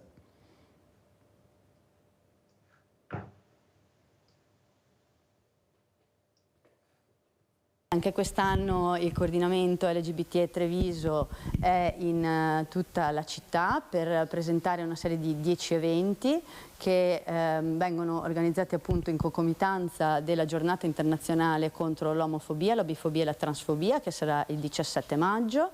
Quindi ci preme, come ogni anno, sensibilizzare la comunità cittadina, e anche quest'anno abbiamo il piacere di avere il patrocinio del Comune di Treviso e anche dell'ULSS per un evento. Risponde così la Presidente del Coordinamento LGBT di Treviso alle provocazioni mosse da Dinolfi alla comunità visibilità nel giorno della presentazione della quinta edizione del Festival Cupido, un cartellone ricco di appuntamenti dedicati all'arte, alla divulgazione e alla prevenzione, mostre fotografiche dedicate alla comunità LGBTQ+, presentazioni di libri, dibattiti con esperti sulle malattie sessualmente trasmissibili sono alcuni degli eventi in programma. Dal 14 al 20 maggio a Treviso Cupido Festival, una serie di eventi, alcuni ludici e divertenti come aperitivi, ma anche presentazione di libri, mostre, convegni sulle malattie infettive ed anche per la prima volta quest'anno una veglia alla parrocchia di San Giuseppe. Allora, Avvocato Pizzo, come ci saluta dopo aver visto questo festival che è già stato fatto, ma bisogna parlarne, dare visibilità perché fanno delle cose importanti per aprire anche le menti, prego. Sì, allora il coordinamento LGBT di Treviso è sempre stato attivo sul territorio, ha sempre portato avanti temi molto importanti volti alla sensibilizzazione sui diritti LGBT delle persone. È bene che continuino ad esserci queste iniziative, soprattutto alla luce di quello che abbiamo detto prima, del clima che è cambiato pesantemente in negativo e quindi queste realtà vanno sicuramente aiutate e preservate. Mi fa piacere, vedevo prima nel video che a fianco alla presidente del coordinamento LGBT di Treviso ci fossero anche delle figure come l'assessora alle politiche sociali e alla famiglia Gloria Tessarollo e l'ex consigliera Michela Nieri, che appunto si sono spese al riguardo, dimostrando insomma che sono temi che non dovrebbero interessare destra e sinistra, ma dovrebbero veramente essere trasversali. Ecco. Grazie all'Avvocato Valentina Pizzo, l'Avvocato diritti civili, grazie a voi, La Posta di Mirella.